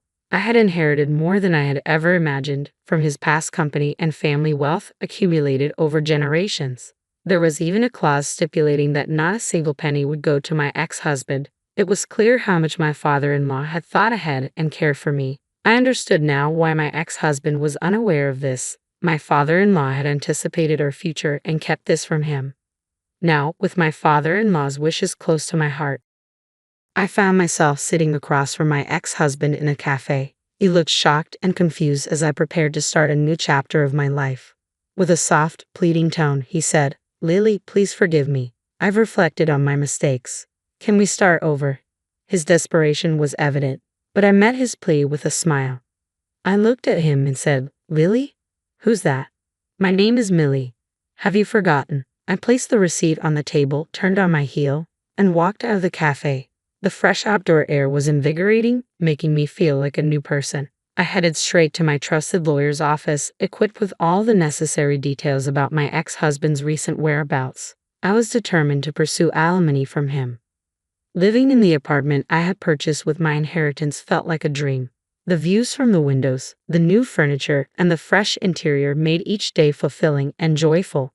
Occasionally, my lawyer would update me on my ex-husband's situation. It seemed he had been abandoned by the daughter of the company president and had fallen into gambling. The alimony I was requesting only added to the pressure of his already strained situation. Hearing about his struggles made me even more grateful for my new life. My ex-husband tried to contact me through the lawyer, but my lawyer graciously declined on my behalf. This gesture warmed my heart and reminded me of our earlier conversations about my ex. Life was evidently tough for him now. Already burdened by gambling debts, he now had to contend with paying me alimony and juggling various jobs beyond just construction work. I hoped he would learn from his past mistakes and move forward with reflection. On the other hand, each day for me was filled with joy and excitement. My inheritance gave me the opportunity to pursue a long-held dream, opening a flower shop. My father-in-law had always enjoyed having flowers around the house, and it had been a small daily pleasure for him. In his memory, I decided to follow that dream. Now, as I stand on the brink of launching my flower shop, I feel truly joyous and content. My gratitude for my father-in-law's kindness and support is deeply etched in my heart.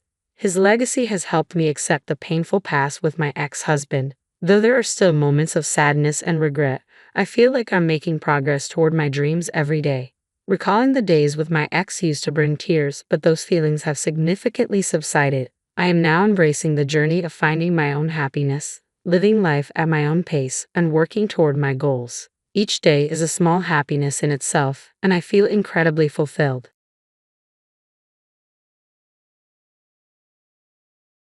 The message on my smartphone took me by surprise. My lover is pregnant, so we're getting a divorce. Review the court papers and respond ASAP. Pack your things and leave quickly. I stared at the screen, stunned. He'd been having an affair, and now this. The news of a pregnancy. I tried calling him repeatedly, but he never answered. All I could manage was a simple yes. A month later, after moving out and without saying anything further, I began receiving persistent calls from my ex-husband, whom I had not spoken to since. Despite having nothing left to discuss, I felt compelled to respond. When I finally did, he erupted into rage, screaming at me. Meanwhile, my life with my husband Mark and my mother-in-law had been surprisingly smooth. I had always thought mother-in-law issues were a fictional trope, but I came to appreciate just how wonderful mine was. I heard my coworkers complain about their in-laws and realized how fortunate I was. I made an effort to treat her with more respect and care. When my mother-in-law fell ill and was hospitalized, I started working from home to care for her. Initially, Mark was supposed to be the primary caregiver, but it fell to me. She would smile apologetically in the hospital, saying, "Thank you for everything. I'm sorry for being a burden. I wish she could be happy instead." I truly loved her. We'd shared close moments over tea, movies, and shopping. She often joked about my husband, saying he lacked compassion, though it was clear she said it with a hint of loneliness. "He just lies around when he comes home from work," she'd say. "I'll give him a lecture when I get out." Unfortunately, she never had the chance and passed away. After the funeral, I found myself alone at home, reminiscing about her. Her portrait showed her smiling peacefully, but her absence left a void in my heart. My husband hadn't returned home since the funeral, and he hadn't even visited his mother in her final days. There was nothing left to discuss with him, but I felt a deep sadness for my mother-in-law who had left this world without seeing her son one last time. Determined to confront Mark, I tried to locate him. He barely responded to emails and hung up when I called. It wasn't just about reminiscing. There were many unresolved issues between us that needed to be addressed. My voice echoed in the empty house as I waited for him to return. My phone vibrated with a new email notification. It was from Mark. I opened the email, half expecting the same message. "My mistress is pregnant, so I want a divorce. Review the court papers and respond ASAP. Pack your things and leave quickly." I read the message in disbelief. Was this the same woman he was having an affair with? "I can't believe it. She's pregnant." The message on my smartphone left me stunned. I repeatedly tried to reach Nick, but no matter how many times I called, he didn't answer. When the call connected, I only got a recorded message. After 20 years of marriage, was it really ending like this with just one email? As I listened to the dial tone, tears began to overflow. I couldn't hold back my sobs any longer and gave up on the call, throwing my smartphone aside in despair. This was happening too soon after my mother-in-law's death. I hadn't even had the chance to mourn her properly. I tried contacting Nick repeatedly after that, but he never responded. Not to my calls, not to my emails. It seemed our relationship was truly over. We never had any significant conversations about what was happening. I had simply replied yes to his email and left the house. A month has passed since the divorce was finalized. I've rented a room in a single-story house and am experiencing living alone for the first time in 20 years. I'm still working remotely, a necessity I took up to care for my mother-in-law, but now I find it suits me well. The convenience of working from anywhere with just a computer has been surprisingly fitting, and living alone again feels surprisingly comfortable. It's easy to take care of just myself. Caring for my mother-in-law wasn't a burden due to my affection for her, but waiting for Nick's uncertain return had been more stressful than I realized. I once believed Nick wouldn't have an affair. Friends had asked if I had doubts about him, but I laughed it off, thinking he wasn't the type. Now, I've painfully realized that people change. The Nick I was initially attracted to was diligent and loving, although not very successful in his job. Over time, he changed, but the shift was so gradual that I didn't notice it. I should have recognized it when he left all the responsibilities to me. The kind Nick I once knew no longer exists. Reflecting on it now seems pointless. What I need is a break. As I stood up, trying to lift myself out of my gloomy thoughts, I decided to make some coffee and enjoy the cake I had bought yesterday. The perks of working from home, I mused. As I hurried back to my seat with a cup of coffee and a slice of cake, I savored each bite, feeling quite content, a sign that my mood had improved significantly. My feelings for Nick had completely cooled off. Just as I was pondering this, my smartphone vibrated. I glanced at the screen and saw Nick's name. I didn't want to let him ruin the uplifted mood I had finally achieved, so I chose not to answer. He had ignored my repeated calls before, so ignoring his call now felt like giving him a taste of his own medicine. An eye for an eye, I thought, justifying it to myself. Busy with work, I set my phone to silent mode and placed it a little out of reach. After enjoying my cake, I tried to focus on my tasks, but concentration eluded me. My phone kept vibrating incessantly. As soon as one call ended, another began, causing the phone to buzz repeatedly. Finally, I gave in and answered. "Hello," I began.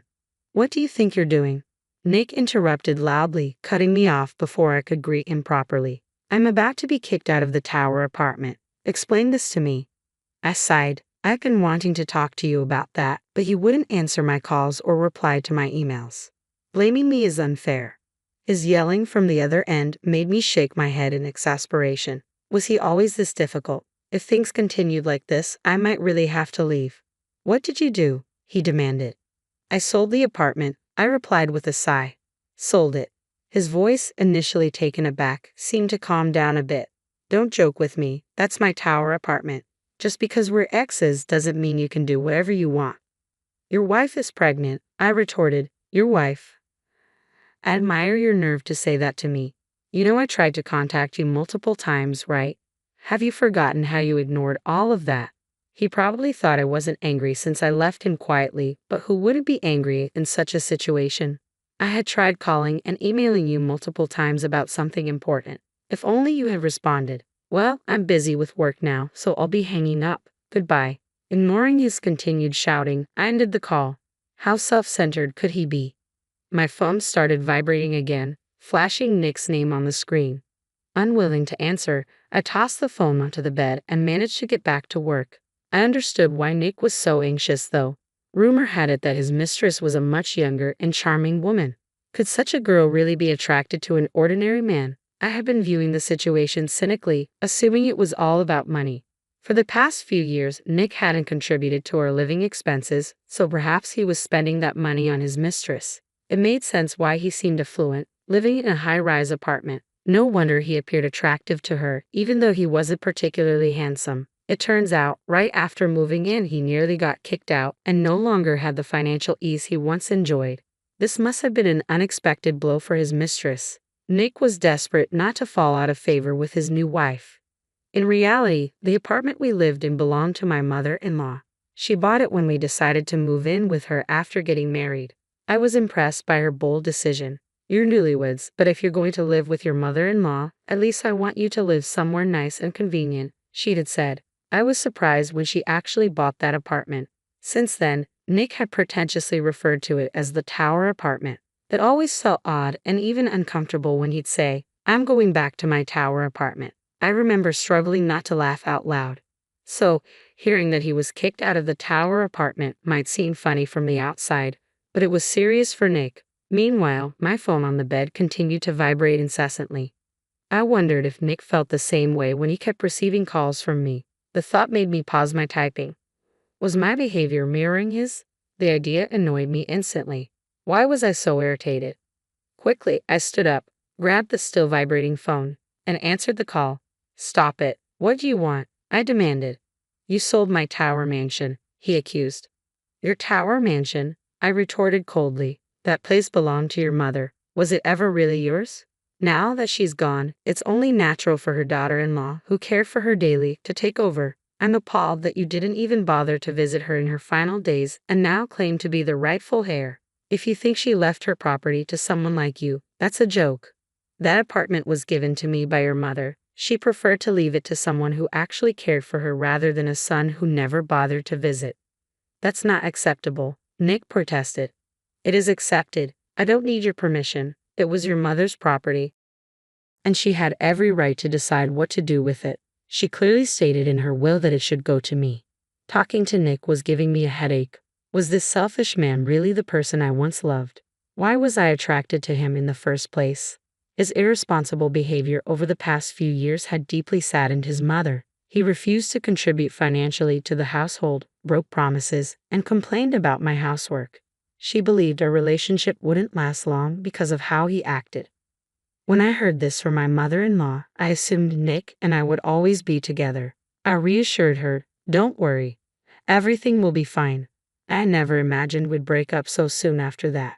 She told me, "After you split up, you can either keep the place or sell it. Do whatever you think is best." It was even written in her will. "Stop lying. You must have made that up yourself," Nick shouted. I was frustrated with Nick's constant yelling and lack of consideration. I had tried to communicate properly, but he ignored my messages and simply sent an email asking for a divorce. So I decided to leave and sell the place. "You could have just emailed me about it," I said, tapping my itching temples. I sighed deeply. Did I really need to politely explain to a man who offloaded his parents' care to others and had an affair, via an email he might not even read, that he should reflect on his own actions? His attitude was unbearable. "You should really take a moment to reflect on your behavior," I said, trying to stay calm. "Maybe now you understand how your actions led to this. And one more thing." Before I could finish, Nick hung up, as usual, cutting me off. There was still important information I hadn't shared, but his selfishness always took over. Even though I said it was important, it wasn't really crucial to me, and I knew I shouldn't get too involved in his affairs.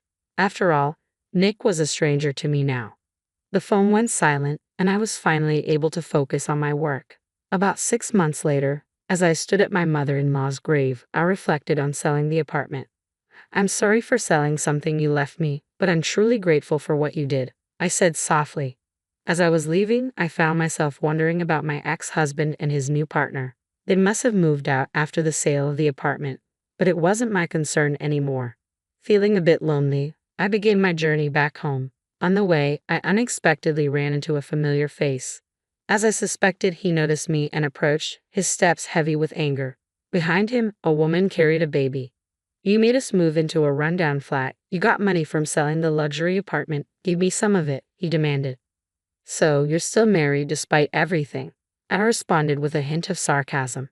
"It's not my fault you're living in a shabby flat. Given your income, it's only fitting you live somewhere like that."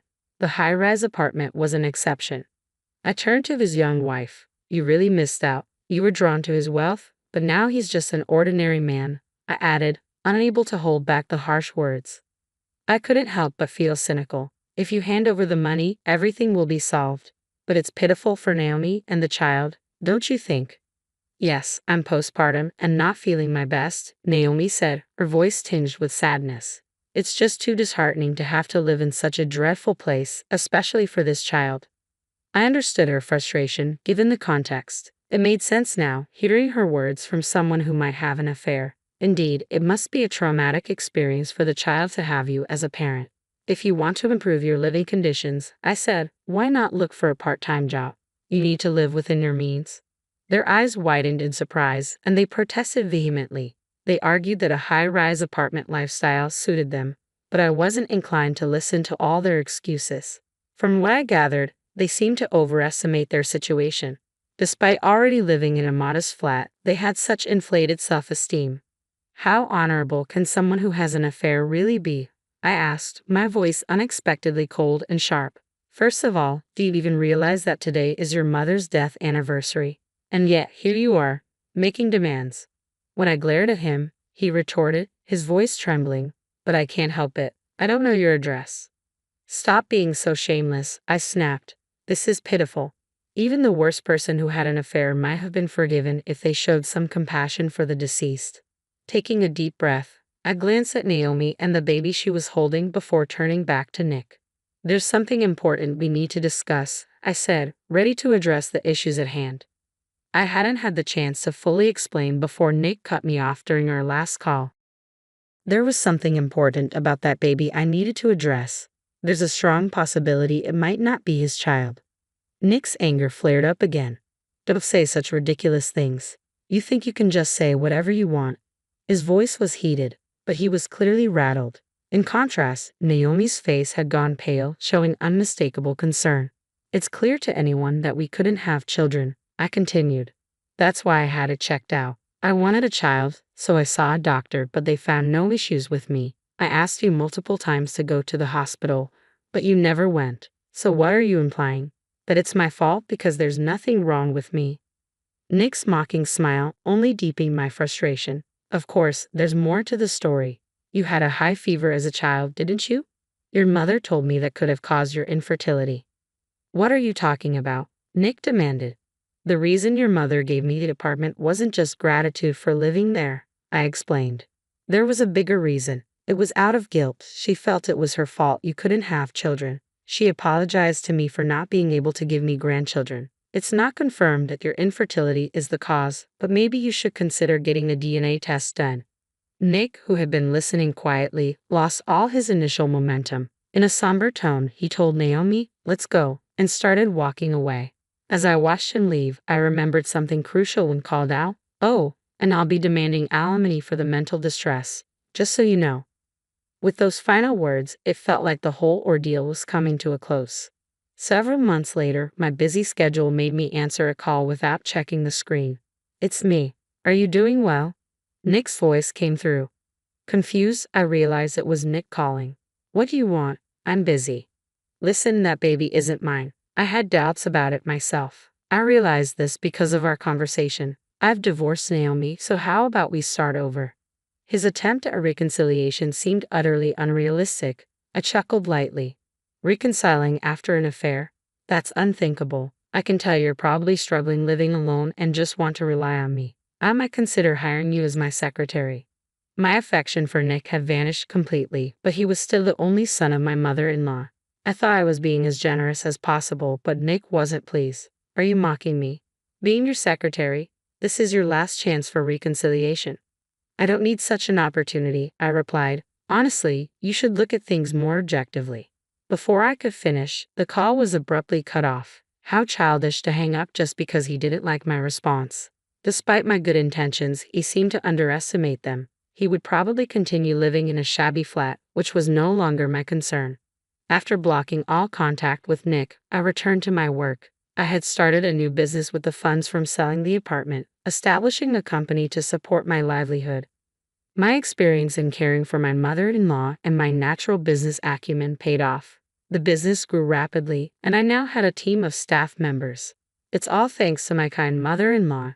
No matter how busy I get, I always make time to visit her grave on the monthly anniversary of her death to express my gratitude for the happy days she helped provide. Nick won't know, but I'll be back next month.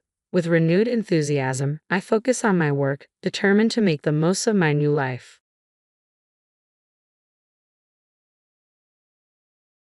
My name is Amy, and I'm 31 years old. I've been married to my husband, Sean, for 3 years, but we still don't have any children.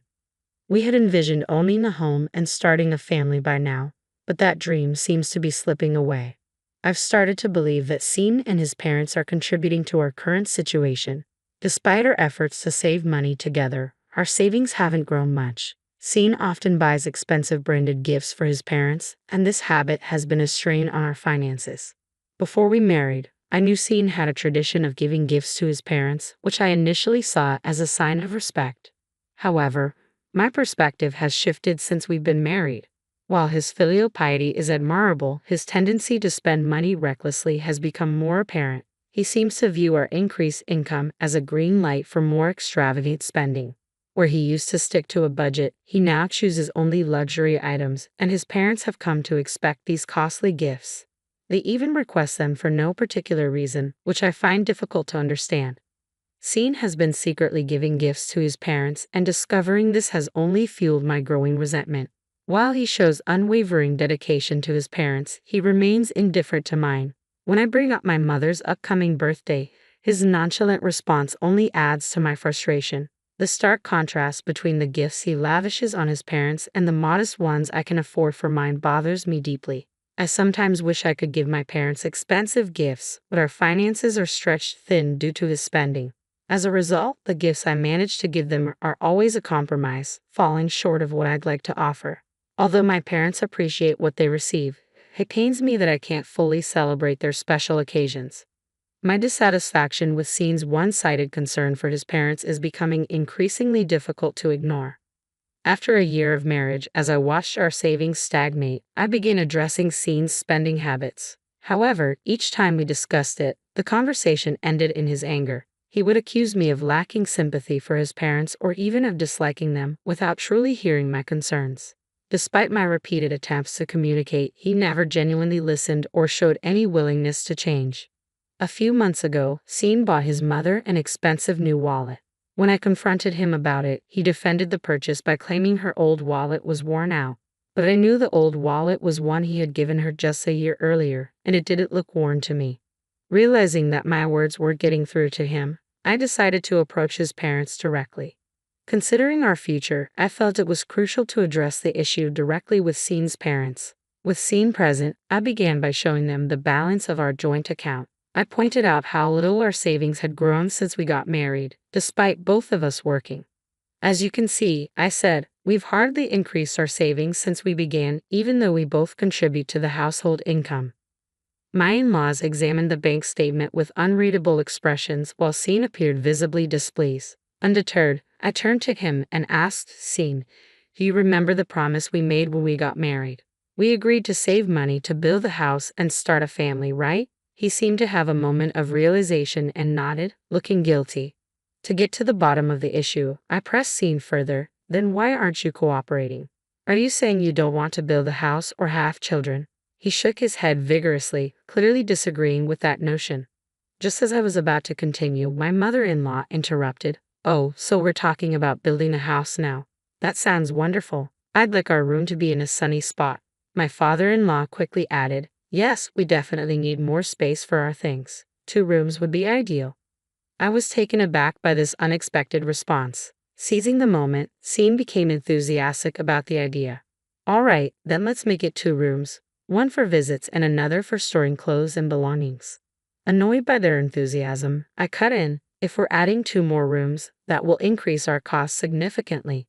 Therefore, we'll need to avoid any expensive gifts until the loan is paid off. My mother-in-law quickly backpedaled. Oh, it was just a joke. We rarely stay over at Scene's place anyway, right? My father-in-law chimed in, exactly. Maintaining the smile, I firmly reiterated a decision I had made previously. I see it was a joke. However, for the sake of our future household and children, we'll need to limit gifts to birthdays and anniversaries only. Scene immediately protested, that's not fair to Mom and Dad. I had anticipated his reaction and responded with a look of disdain. Then your pocket money will be entirely cut off. We can't find any other way to tighten our budget. Or are you planning to use the money you saved when you were single to cover your parents' gifts? If that's the case, I won't interfere. Scene fell silent, his face sour. I let out a soft sigh, and with a bright smile directed at my in-laws who were searching for a response, said, I appreciate your understanding, as saving requires the effort of the entire family. They responded with reluctant nods, their faces still grim. It was clear that none of them, including Scene, were fully convinced, but I firmly closed the conversation, leaving no room for further discussion. After that discussion, Scene stopped giving extravagant gifts to his parents, and I noticed our joint bank account balance steadily increasing. I felt a sense of relief as our finances began to improve. However, this tranquility was short-lived. The turning point came when my sister gave birth. Being only a year younger, my sister and I have always been very close. Although our contact lessened after marriage, we still made an effort to keep in touch at least once a week. When she had the baby, she sent me a photo along with news of her joy and excitement. Perhaps I am biased because it's my niece, but the baby was truly adorable. I couldn't contain my excitement and immediately showed Scene the photo of the baby. His eyes softened as he was charmed by the baby's cuteness. I felt a wave of relief at his reaction. Although he had always said he liked children, I had my doubts about whether he truly meant it. I worried that his reluctance to save money was due to a lack of interest in having children. But from his reaction, it seemed he would cherish our future children as well. Feeling reassured, I remembered something and said to Scene, who was still admiring the photo, "I've already sent my sister a gift and some money for the baby." His expression immediately darkened and he glared at me with clear dissatisfaction. "You restrict gifts to my parents but spend so much on your sister," he said, clearly upset. As I stood there in shock, he continued to complain, "And you sent it without discussing it with me." His self-righteousness made me lose my temper, and I responded sharply, "How can you say that when you always secretly give gifts to your parents? This is for a baby's celebration, not for no reason at all. If you can't accept that, then let's agree to stop giving gifts entirely." I worried that I had overstepped, but the words were out, and I couldn't backtrack. Perhaps the idea of being forbidden from giving gifts was too much for him to accept, but he didn't argue further and fell silent. His face remained displeased, but I took it as a sign that he had reluctantly agreed. A few days after our argument, I received a call from my mother-in-law. As soon as I answered, she started with, "I heard your sister had a baby." Realizing my husband had shared this news, I confirmed, "Yes, that's right."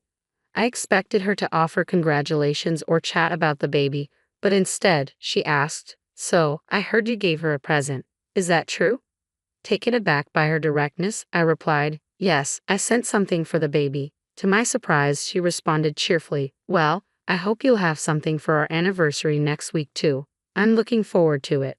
Her request felt a bit impolite, but it was better than having Scene make an expensive purchase on his own. I agreed and ended the call. For my in-laws' anniversary, I decided to send a practical pair of glasses. I braced myself for a complaint, but none came, and time went by without incident. I had been too quick to judge my in-laws, but recent events made me realize my mistake. One day, my mother-in-law visited our home with a brand new luxury bag, beaming with delight. She admired the bag and thanked me, saying, "Thank you for the $4,000 bag." I was stunned, believing that our anniversary gift was merely a pair of glasses. I complained to Scene, "I feel awful about this." My shock left me barely able to whisper, but I chose not to address it with her at the time. She seemed oblivious to my reaction and cheerfully mentioned she was heading out to lunch with friends. After she left, I rushed to the bank. We had 3 accounts, individual accounts from before our marriage and a joint account we opened after tying the knot. The joint account showed no significant withdrawals, but checking our personal accounts revealed that $800 had been withdrawn from Scene's account and $4,000 from mine. When my husband came home, I confronted him about the missing money, but he dismissed my concerns. I thought it would be unfilial to give just glasses for the anniversary, so I used my account to cover Dad and yours to cover Mom, he explained. Seeing my anger, he grew flustered and insisted it wasn't a big deal since he hadn't touched the joint account. As I remained silent, his frustration mounted. "Why would you only get glasses for the anniversary? I went out of my way to make sure both of them were covered," he argued. Realizing the conversation was going nowhere, I grabbed the carry bag I had packed earlier and quickly left the house. I could hear him shouting behind me, but I ignored it and walked away. When I arrived at my parents' house, they greeted me at the door, clearly surprised by my sudden return. My intention to divorce left them even more shocked, as I hadn't mentioned anything about it before. It must have come as a surprise. I explained the deep differences in values and thinking between my husband, his parents, and myself, detailing the recent incident with the luxury bag. I shared how my fear of my assets being misused led me to decide on divorce. My parents listened, understood, and supported my decision. Since I had already prepared for the divorce, filing the petition and arranging for a lawyer was straightforward. Once I confirmed that the affidavit had likely reached him, my husband began trying to contact me repeatedly. His voicemails filled up with messages, which I initially listened to. However, as his messages grew increasingly angry, I stopped listening and chose not to respond. The divorce proceedings with my husband went much smoother than I had anticipated, thanks to my thorough preparations. Since we worked in different departments of the same company, news of our divorce spread quickly. Although he attempted to claim that I left of my own accord, his lies were quickly disproven. I had already informed my boss and colleagues about my intention to divorce, along with the reasons and the issues with my husband and his family. Despite any false information he might have spread, my boss and colleagues, who knew the real story, promptly refuted it. My husband only made things worse for himself by propagating falsehoods. He faced cold stares from colleagues and was pressured by his boss to resolve the matter quickly. Given his naturally timid nature, it seemed he couldn't handle the pressure. Under increasing pressure, he agreed to the divorce. Unable to handle the hostile environment at work, he resigned and moved back in with his parents. However, things didn't improve there. Rumors about him and his parents had spread beyond the office, reaching our relatives as well, thanks to a family member who worked at the company. The reception was icy. Returning to his parents' home only further damaged his reputation. The neighborhood viewed him as someone who had been abandoned by his wife, and his parents, known for flaunting their luxury and looking down on others, only worsened the situation. Although the exact source of the leaks was unclear, the rumors circulated quickly. Facing disapproval and cold stares from those around them, my ex-husband and his parents lost their former arrogance and became notably subdued. Their once beloved collection of luxury goods came to an end when my ex-husband lost his income, forcing them to sell off their possessions. A relative who used to work with us informed me that the relationship between my ex-husband and his parents had become frosty, filled with mutual blame. I felt indifferent to this news. They had become irrelevant to me after our separation. I've been living stress-free and enjoying each day. The steady increase in my bank account, now that I'm no longer burdened with saving, brings me great joy. My enthusiasm for work has returned. Previously, my earnings were drained by gifts for my in-laws, which was disheartening, but that's no longer an issue. I've also been able to give my parents the gifts I truly wanted to, something I couldn't afford before. They initially said that what they had received was enough, but once I explained it was for my personal satisfaction, they happily accepted. Seeing their reaction lifted the guilt I had felt. As for love, I plan to take a break, but if the opportunity for remarriage arises, I hope to apply the lessons I've learned from these experiences.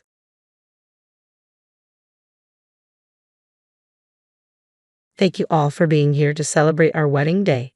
However, it appears there has been a mix-up. The room is filled with uneasy murmurs. An ominous feeling washes over me. To those seated over there, those who seem out of place, please excuse yourselves. You're blocking the view. My sister's voice echoed through the microphone as she smiled sweetly at us, seemingly unaware of the tension her comments were causing on her own special day. It was then that my husband stood up, walked to the bride and groom's table, and took the microphone from my sister. "Congratulations to the couple," he began, pausing as if to savor the moment. "As a toast to this special day, I have something to announce." He paused for effect before continuing with an unexpected declaration. "Our company, King Transport, is terminating all business dealings with Young Industries, effective immediately." Karen and her husband both visibly flinched at my husband's announcement. Let me introduce myself. My name is Karen. I'm 30 years old and I lived with my mother and my older sister, Kale, until I got married. I've been happily married to Ted for 5 years now. Ted is 7 years my senior and a senior colleague at work. He is calm, dedicated to his job, and has always shown me immense kindness and sincerity. I trust him completely and was overjoyed when he proposed. While my life seems full of happiness now, my past was far from easy. When I was 16, my parents divorced because of my father's infidelity. My mother worked tirelessly to support us after that, but her health deteriorated while I was still in high school. At the time, Kaya was in college, and I was deeply worried about our mother's well-being. Her constant exhaustion and the fear that she might collapse were always on my mind. Eventually, I decided to forgo college and start working right after high school. My academic performance had been strong, and I had always dreamed of furthering my education. However, my main concern was easing my mother's burden. Supporting the family alone was a daunting task, and while it wouldn't be easy, working would allow me to contribute financially and save on tuition costs. I shared my decision with my mother. Don't worry about it. Just go to college. Your sister is going, and you want to go too, don't you? She replied. No, I'm okay. College is appealing, but I'm more concerned about you overworking yourself, Mom, I said. But you've always been so dedicated to your studies. I can't believe you'd make such a sacrifice for me, she said. Mom, this is my choice. It's not your fault. Please take care of yourself and don't push yourself too hard, I urged. With tears in her eyes, Mom responded, I'm so grateful. I'm truly sorry. Since graduating high school, I've been focused on job hunting. With just a high school diploma, finding a suitable job proved to be quite challenging. However, my persistence paid off when a company saw my potential. I started working at King Transport, and I clearly remember the president's words during my interview. We value enthusiasm and character above all. We have high expectations for you. Meanwhile, my sister Kiara, who had gone to college, was immersing herself in student life and seemed to be evolving with each passing day. Mom, I won't be home for dinner tonight, and I won't be back until morning, she would announce, often staying out until dawn.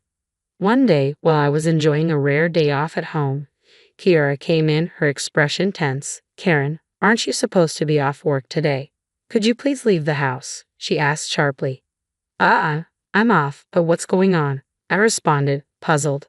My boyfriend is coming over today. He's very intelligent, and I prefer he doesn't find out that I have a sister who only graduated from high school. I was taken aback by her words, my shock momentarily overshadowing my anger. Mom and I had struggled to afford her college tuition, working tirelessly to make ends meet. Meanwhile, my sister seemed to be dismissing my own achievements and insulting me for not having a college degree. My frustration bubbled up, but I knew arguing wouldn't change her perspective. All right, I'll leave the house for today, I said, trying to keep my composure and reminding myself that this was the path I had chosen. Afterwards, my sister began dating only attractive, well-educated men and lived a glamorous life focused on status and appearances. The sister I once knew, beautiful, popular, and charming, had changed. She seemed to be a different person altogether, flaunting her new relationships and belittling me for my lack of higher education. Each new boyfriend she introduced was a subject of bragging, and she increasingly mocked me as an uneducated and foolish woman. What motivated me was my clear goal of achieving independence for my mother. The support of my colleagues at work was also crucial. Initially, I felt like an outsider, a young female driver in a male-dominated transport company. I was an anomaly, and most of the female employees who were part-time workers or housewives kept their distance. Over time, however, their attitudes began to change. I was curious about why this shift occurred without any special effort on my part until one colleague approached me and said, at first, we were a bit wary. We weren't sure what to expect. I laughed and shook my head. Wary? Really? He continued, I know how hard you work and what a great person you are. Everyone here feels the same way. You've been doing an excellent job. That colleague is now my husband. His support has been a constant in my life. Eventually, our relationship blossomed into romance, and we got married. My sister, who had already graduated from college and moved away, was out of touch until a tragic event brought her back into my life. After my mother passed away suddenly from a myocardial infarction, my sister, relieved of her responsibilities, took charge of the funeral arrangements. It had been about 5 years since I last saw her. It's been a long time, Karen, she said. Yes, it has, I replied. Is this your sister? And is this man your husband? She asked, her eyes scanning my husband with a critical gaze. Her incredibly rude demeanor left me stunned. Nice to meet you, Kiara. I'm Ted, Karen's husband. Please accept my deepest condolences, he said with genuine politeness. What? Just a worthless man, she shot back dismissively. Why would you say something so rude? I demanded. Be quiet. I heard you married an older man. Just some old guy, right? He's a very distinguished person, I countered. And what does he do? She asked, her tone as sharp as ever. It was typical of her to focus on someone's profession right after criticizing them. He works in the same field as I do, transport, but that's not the main concern today. Working in transport isn't exactly impressive. A guy in that industry probably doesn't earn much, right? You two must be struggling to make ends meet. It's kind of pathetic, she said dismissively. I chose this job. You don't know anything about our situation, so don't make assumptions, I retorted, my anger bubbling over. My husband placed a calming hand on my shoulder. Karen, today is about your mother. We shouldn't let a sibling argument overshadow it. It would only make her sad, he said gently. His words helped me regain my composure. I chose to disregard my sister's snide comments and focus on cherishing these final moments with our mother. My sister was clearly irritated by my indifference, but her complaints seemed trivial on such a significant day. As we sorted through Mom's belongings later, I was overwhelmed by the memories of her vibrant presence and comforting words, sinking into profound sadness. Through it all, my husband remained a steady source of support and encouragement. 2 years after Mom's passing, my husband said, Karen, we've received a wedding invitation.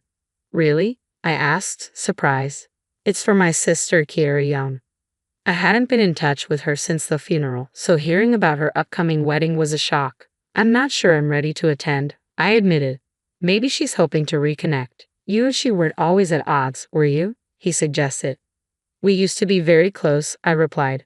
You're both adults now. This could be an opportunity to mend things. I'll go with you. Let's take this chance, he encouraged. Encouraged by his support, I marked my attendance on the invitation the next day and sent it back. On the day of the wedding, I was surprised to learn that my sister's new husband was the president of Young Industries. That's impressive, my husband remarked. Really? I asked, intrigued. Absolutely. It's a major deal. The wedding is quite elaborate, and there are many guests, he said. As we made our way to the chapel and waited for the ceremony to begin, I watched my sister walk down the aisle in a stunning white wedding dress. She looked truly radiant, and I couldn't help but tear up with happiness for her. After the ceremony, as we were heading to the reception, we ran into my sister and her new husband. Nervous about this unexpected reunion, I approached them and extended my congratulations. Congratulations on your wedding. You look absolutely beautiful today, I said warmly.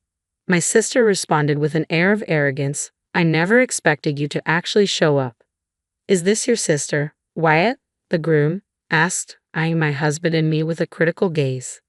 Yes, that's her. The sister with no education, my sister replied dismissively.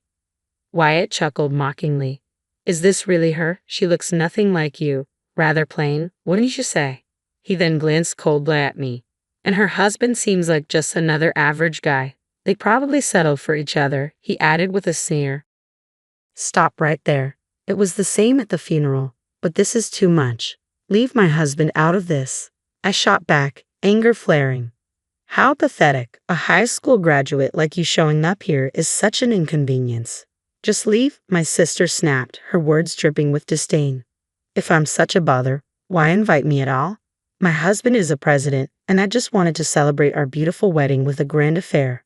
Meanwhile, you're stuck with a lackluster husband and a dull life. It must be frustrating for you, I replied. I just wanted to see that look of frustration on your face. It's awful that your husband came too. How cruel. Anyway, we're off to change outfits, so you high school graduates can leave now, she said with a sneer. With that, the couple walked away. Anger surged within me. I had worked so hard for my mother and sister, hoping to reconcile one day. To be insulted, along with my husband and my work, was unforgivable. Trembling with rage, my husband placed a comforting hand on my shoulder. Ted, it's all right, he said soothingly. Karen, you're amazing. Education doesn't define your worth. Your sister, who can't see that, is truly blind. But she insulted you and my work as well, I said, still upset. I can forgive her. Don't worry about it, I'll handle this, Ted said with a smile, though his eyes betrayed his deep anger. We made our way to the reception hall. When my sister and her husband reappeared in their new outfits, they looked displeased to see me still there. I remained calm and faced them as the reception began. During her speech, my sister made a shocking announcement. Thank you all for coming. However, it seems someone has mistakenly joined us. A murmur spread through the room. I felt a foreboding sense that something awful was about to happen. Those people sitting there, with their lack of education and unrefined appearance, do not belong in this beautiful celebration. Please leave, she declared into the microphone. I was stunned by her audacity, not expecting such rudeness at her own wedding. It was baffling how someone with such behavior could navigate social circles. My sister seemed completely unaware of the uncomfortable atmosphere she had created. Overcome with anger, I fixed her with a hard stare and said, "Can you hear me? Leave now." That's when my husband stood up and started walking toward the front. "What are you planning to do? Don't come over here," my sister protested. "Just go home," her husband added, clearly displeased with the interruption. Despite their objections, Ted pressed on, took the microphone, and addressed the guests. "Today, I want to extend my heartfelt congratulations to the newlyweds. However, there's something I need to address," he said firmly. "Who is this man?" someone whispered.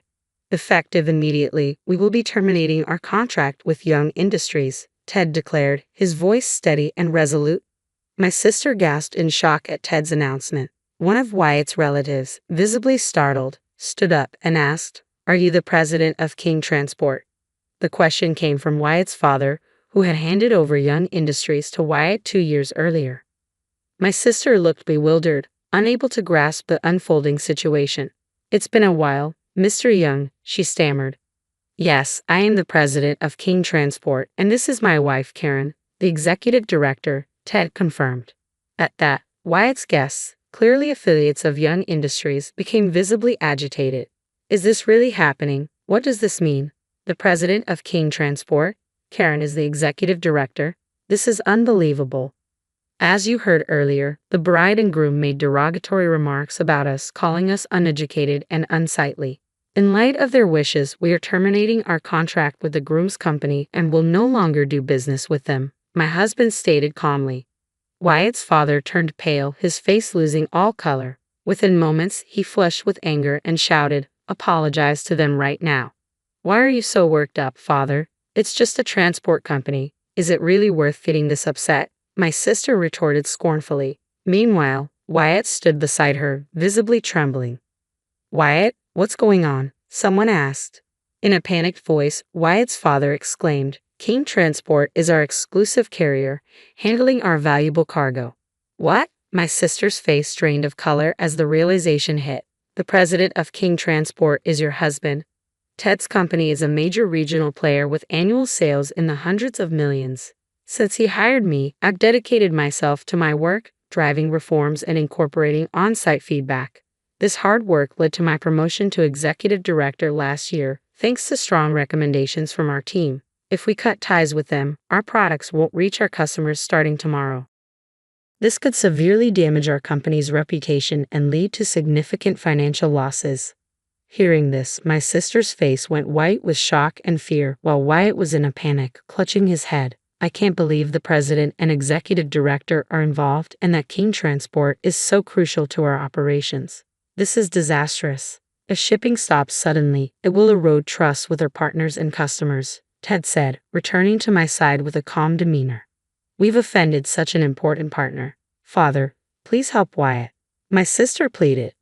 "Why were you so disrespectful to such a crucial carrier?" Wyatt's father demanded, his voice filled with frustration. "This mess is a result of your poor handling," Ted said, his tone firm. Wyatt, looking like a child in distress, turned to his father for help. His father grabbed him by the collar and dragged him to us, forcing him to apologize. "We sincerely apologize. Please, could you overlook this incident just this once?" Wyatt and his father both bowed their heads in earnest, pleading, "I am truly sorry. Please forgive us." Ted glanced at me, silently asking for guidance. I met his gaze and said calmly, "We cannot overlook this. Please confirm the necessary actions with headquarters tomorrow." Wyatt's guests gasped in shock at the direct announcement. Wyatt's father stood speechless, unable to find his words. I felt a deep sense of betrayal, having hoped that my sister might seek reconciliation. I was also disheartened by her husband's glaring incompetence as the president of Young Industries, failing to recognize a crucial business partner. My hopes were shattered. The wedding was abruptly canceled. The guests, including Wyatt, his father, and representatives from Young Industries, left the reception in a state of confusion and panic, scrambling to address the crisis. My sister's careless remarks had ruined her own wedding and left her in stunned silence. "Big sister, you're on your own from now on. Don't ever show your face to us again." Her apologies, filled with regret, were now meaningless. My husband and I left the scene. In the aftermath, Wyatt was removed from his position as president by his father, losing both his status and wealth. His anger was directed at my sister, leading to endless conflicts that ended in their divorce. Meanwhile, my husband and I are eagerly anticipating the arrival of a new member in our family. My husband's family warmly supports us, celebrating our future together despite past hardships. We look forward to a joyful life with our baby.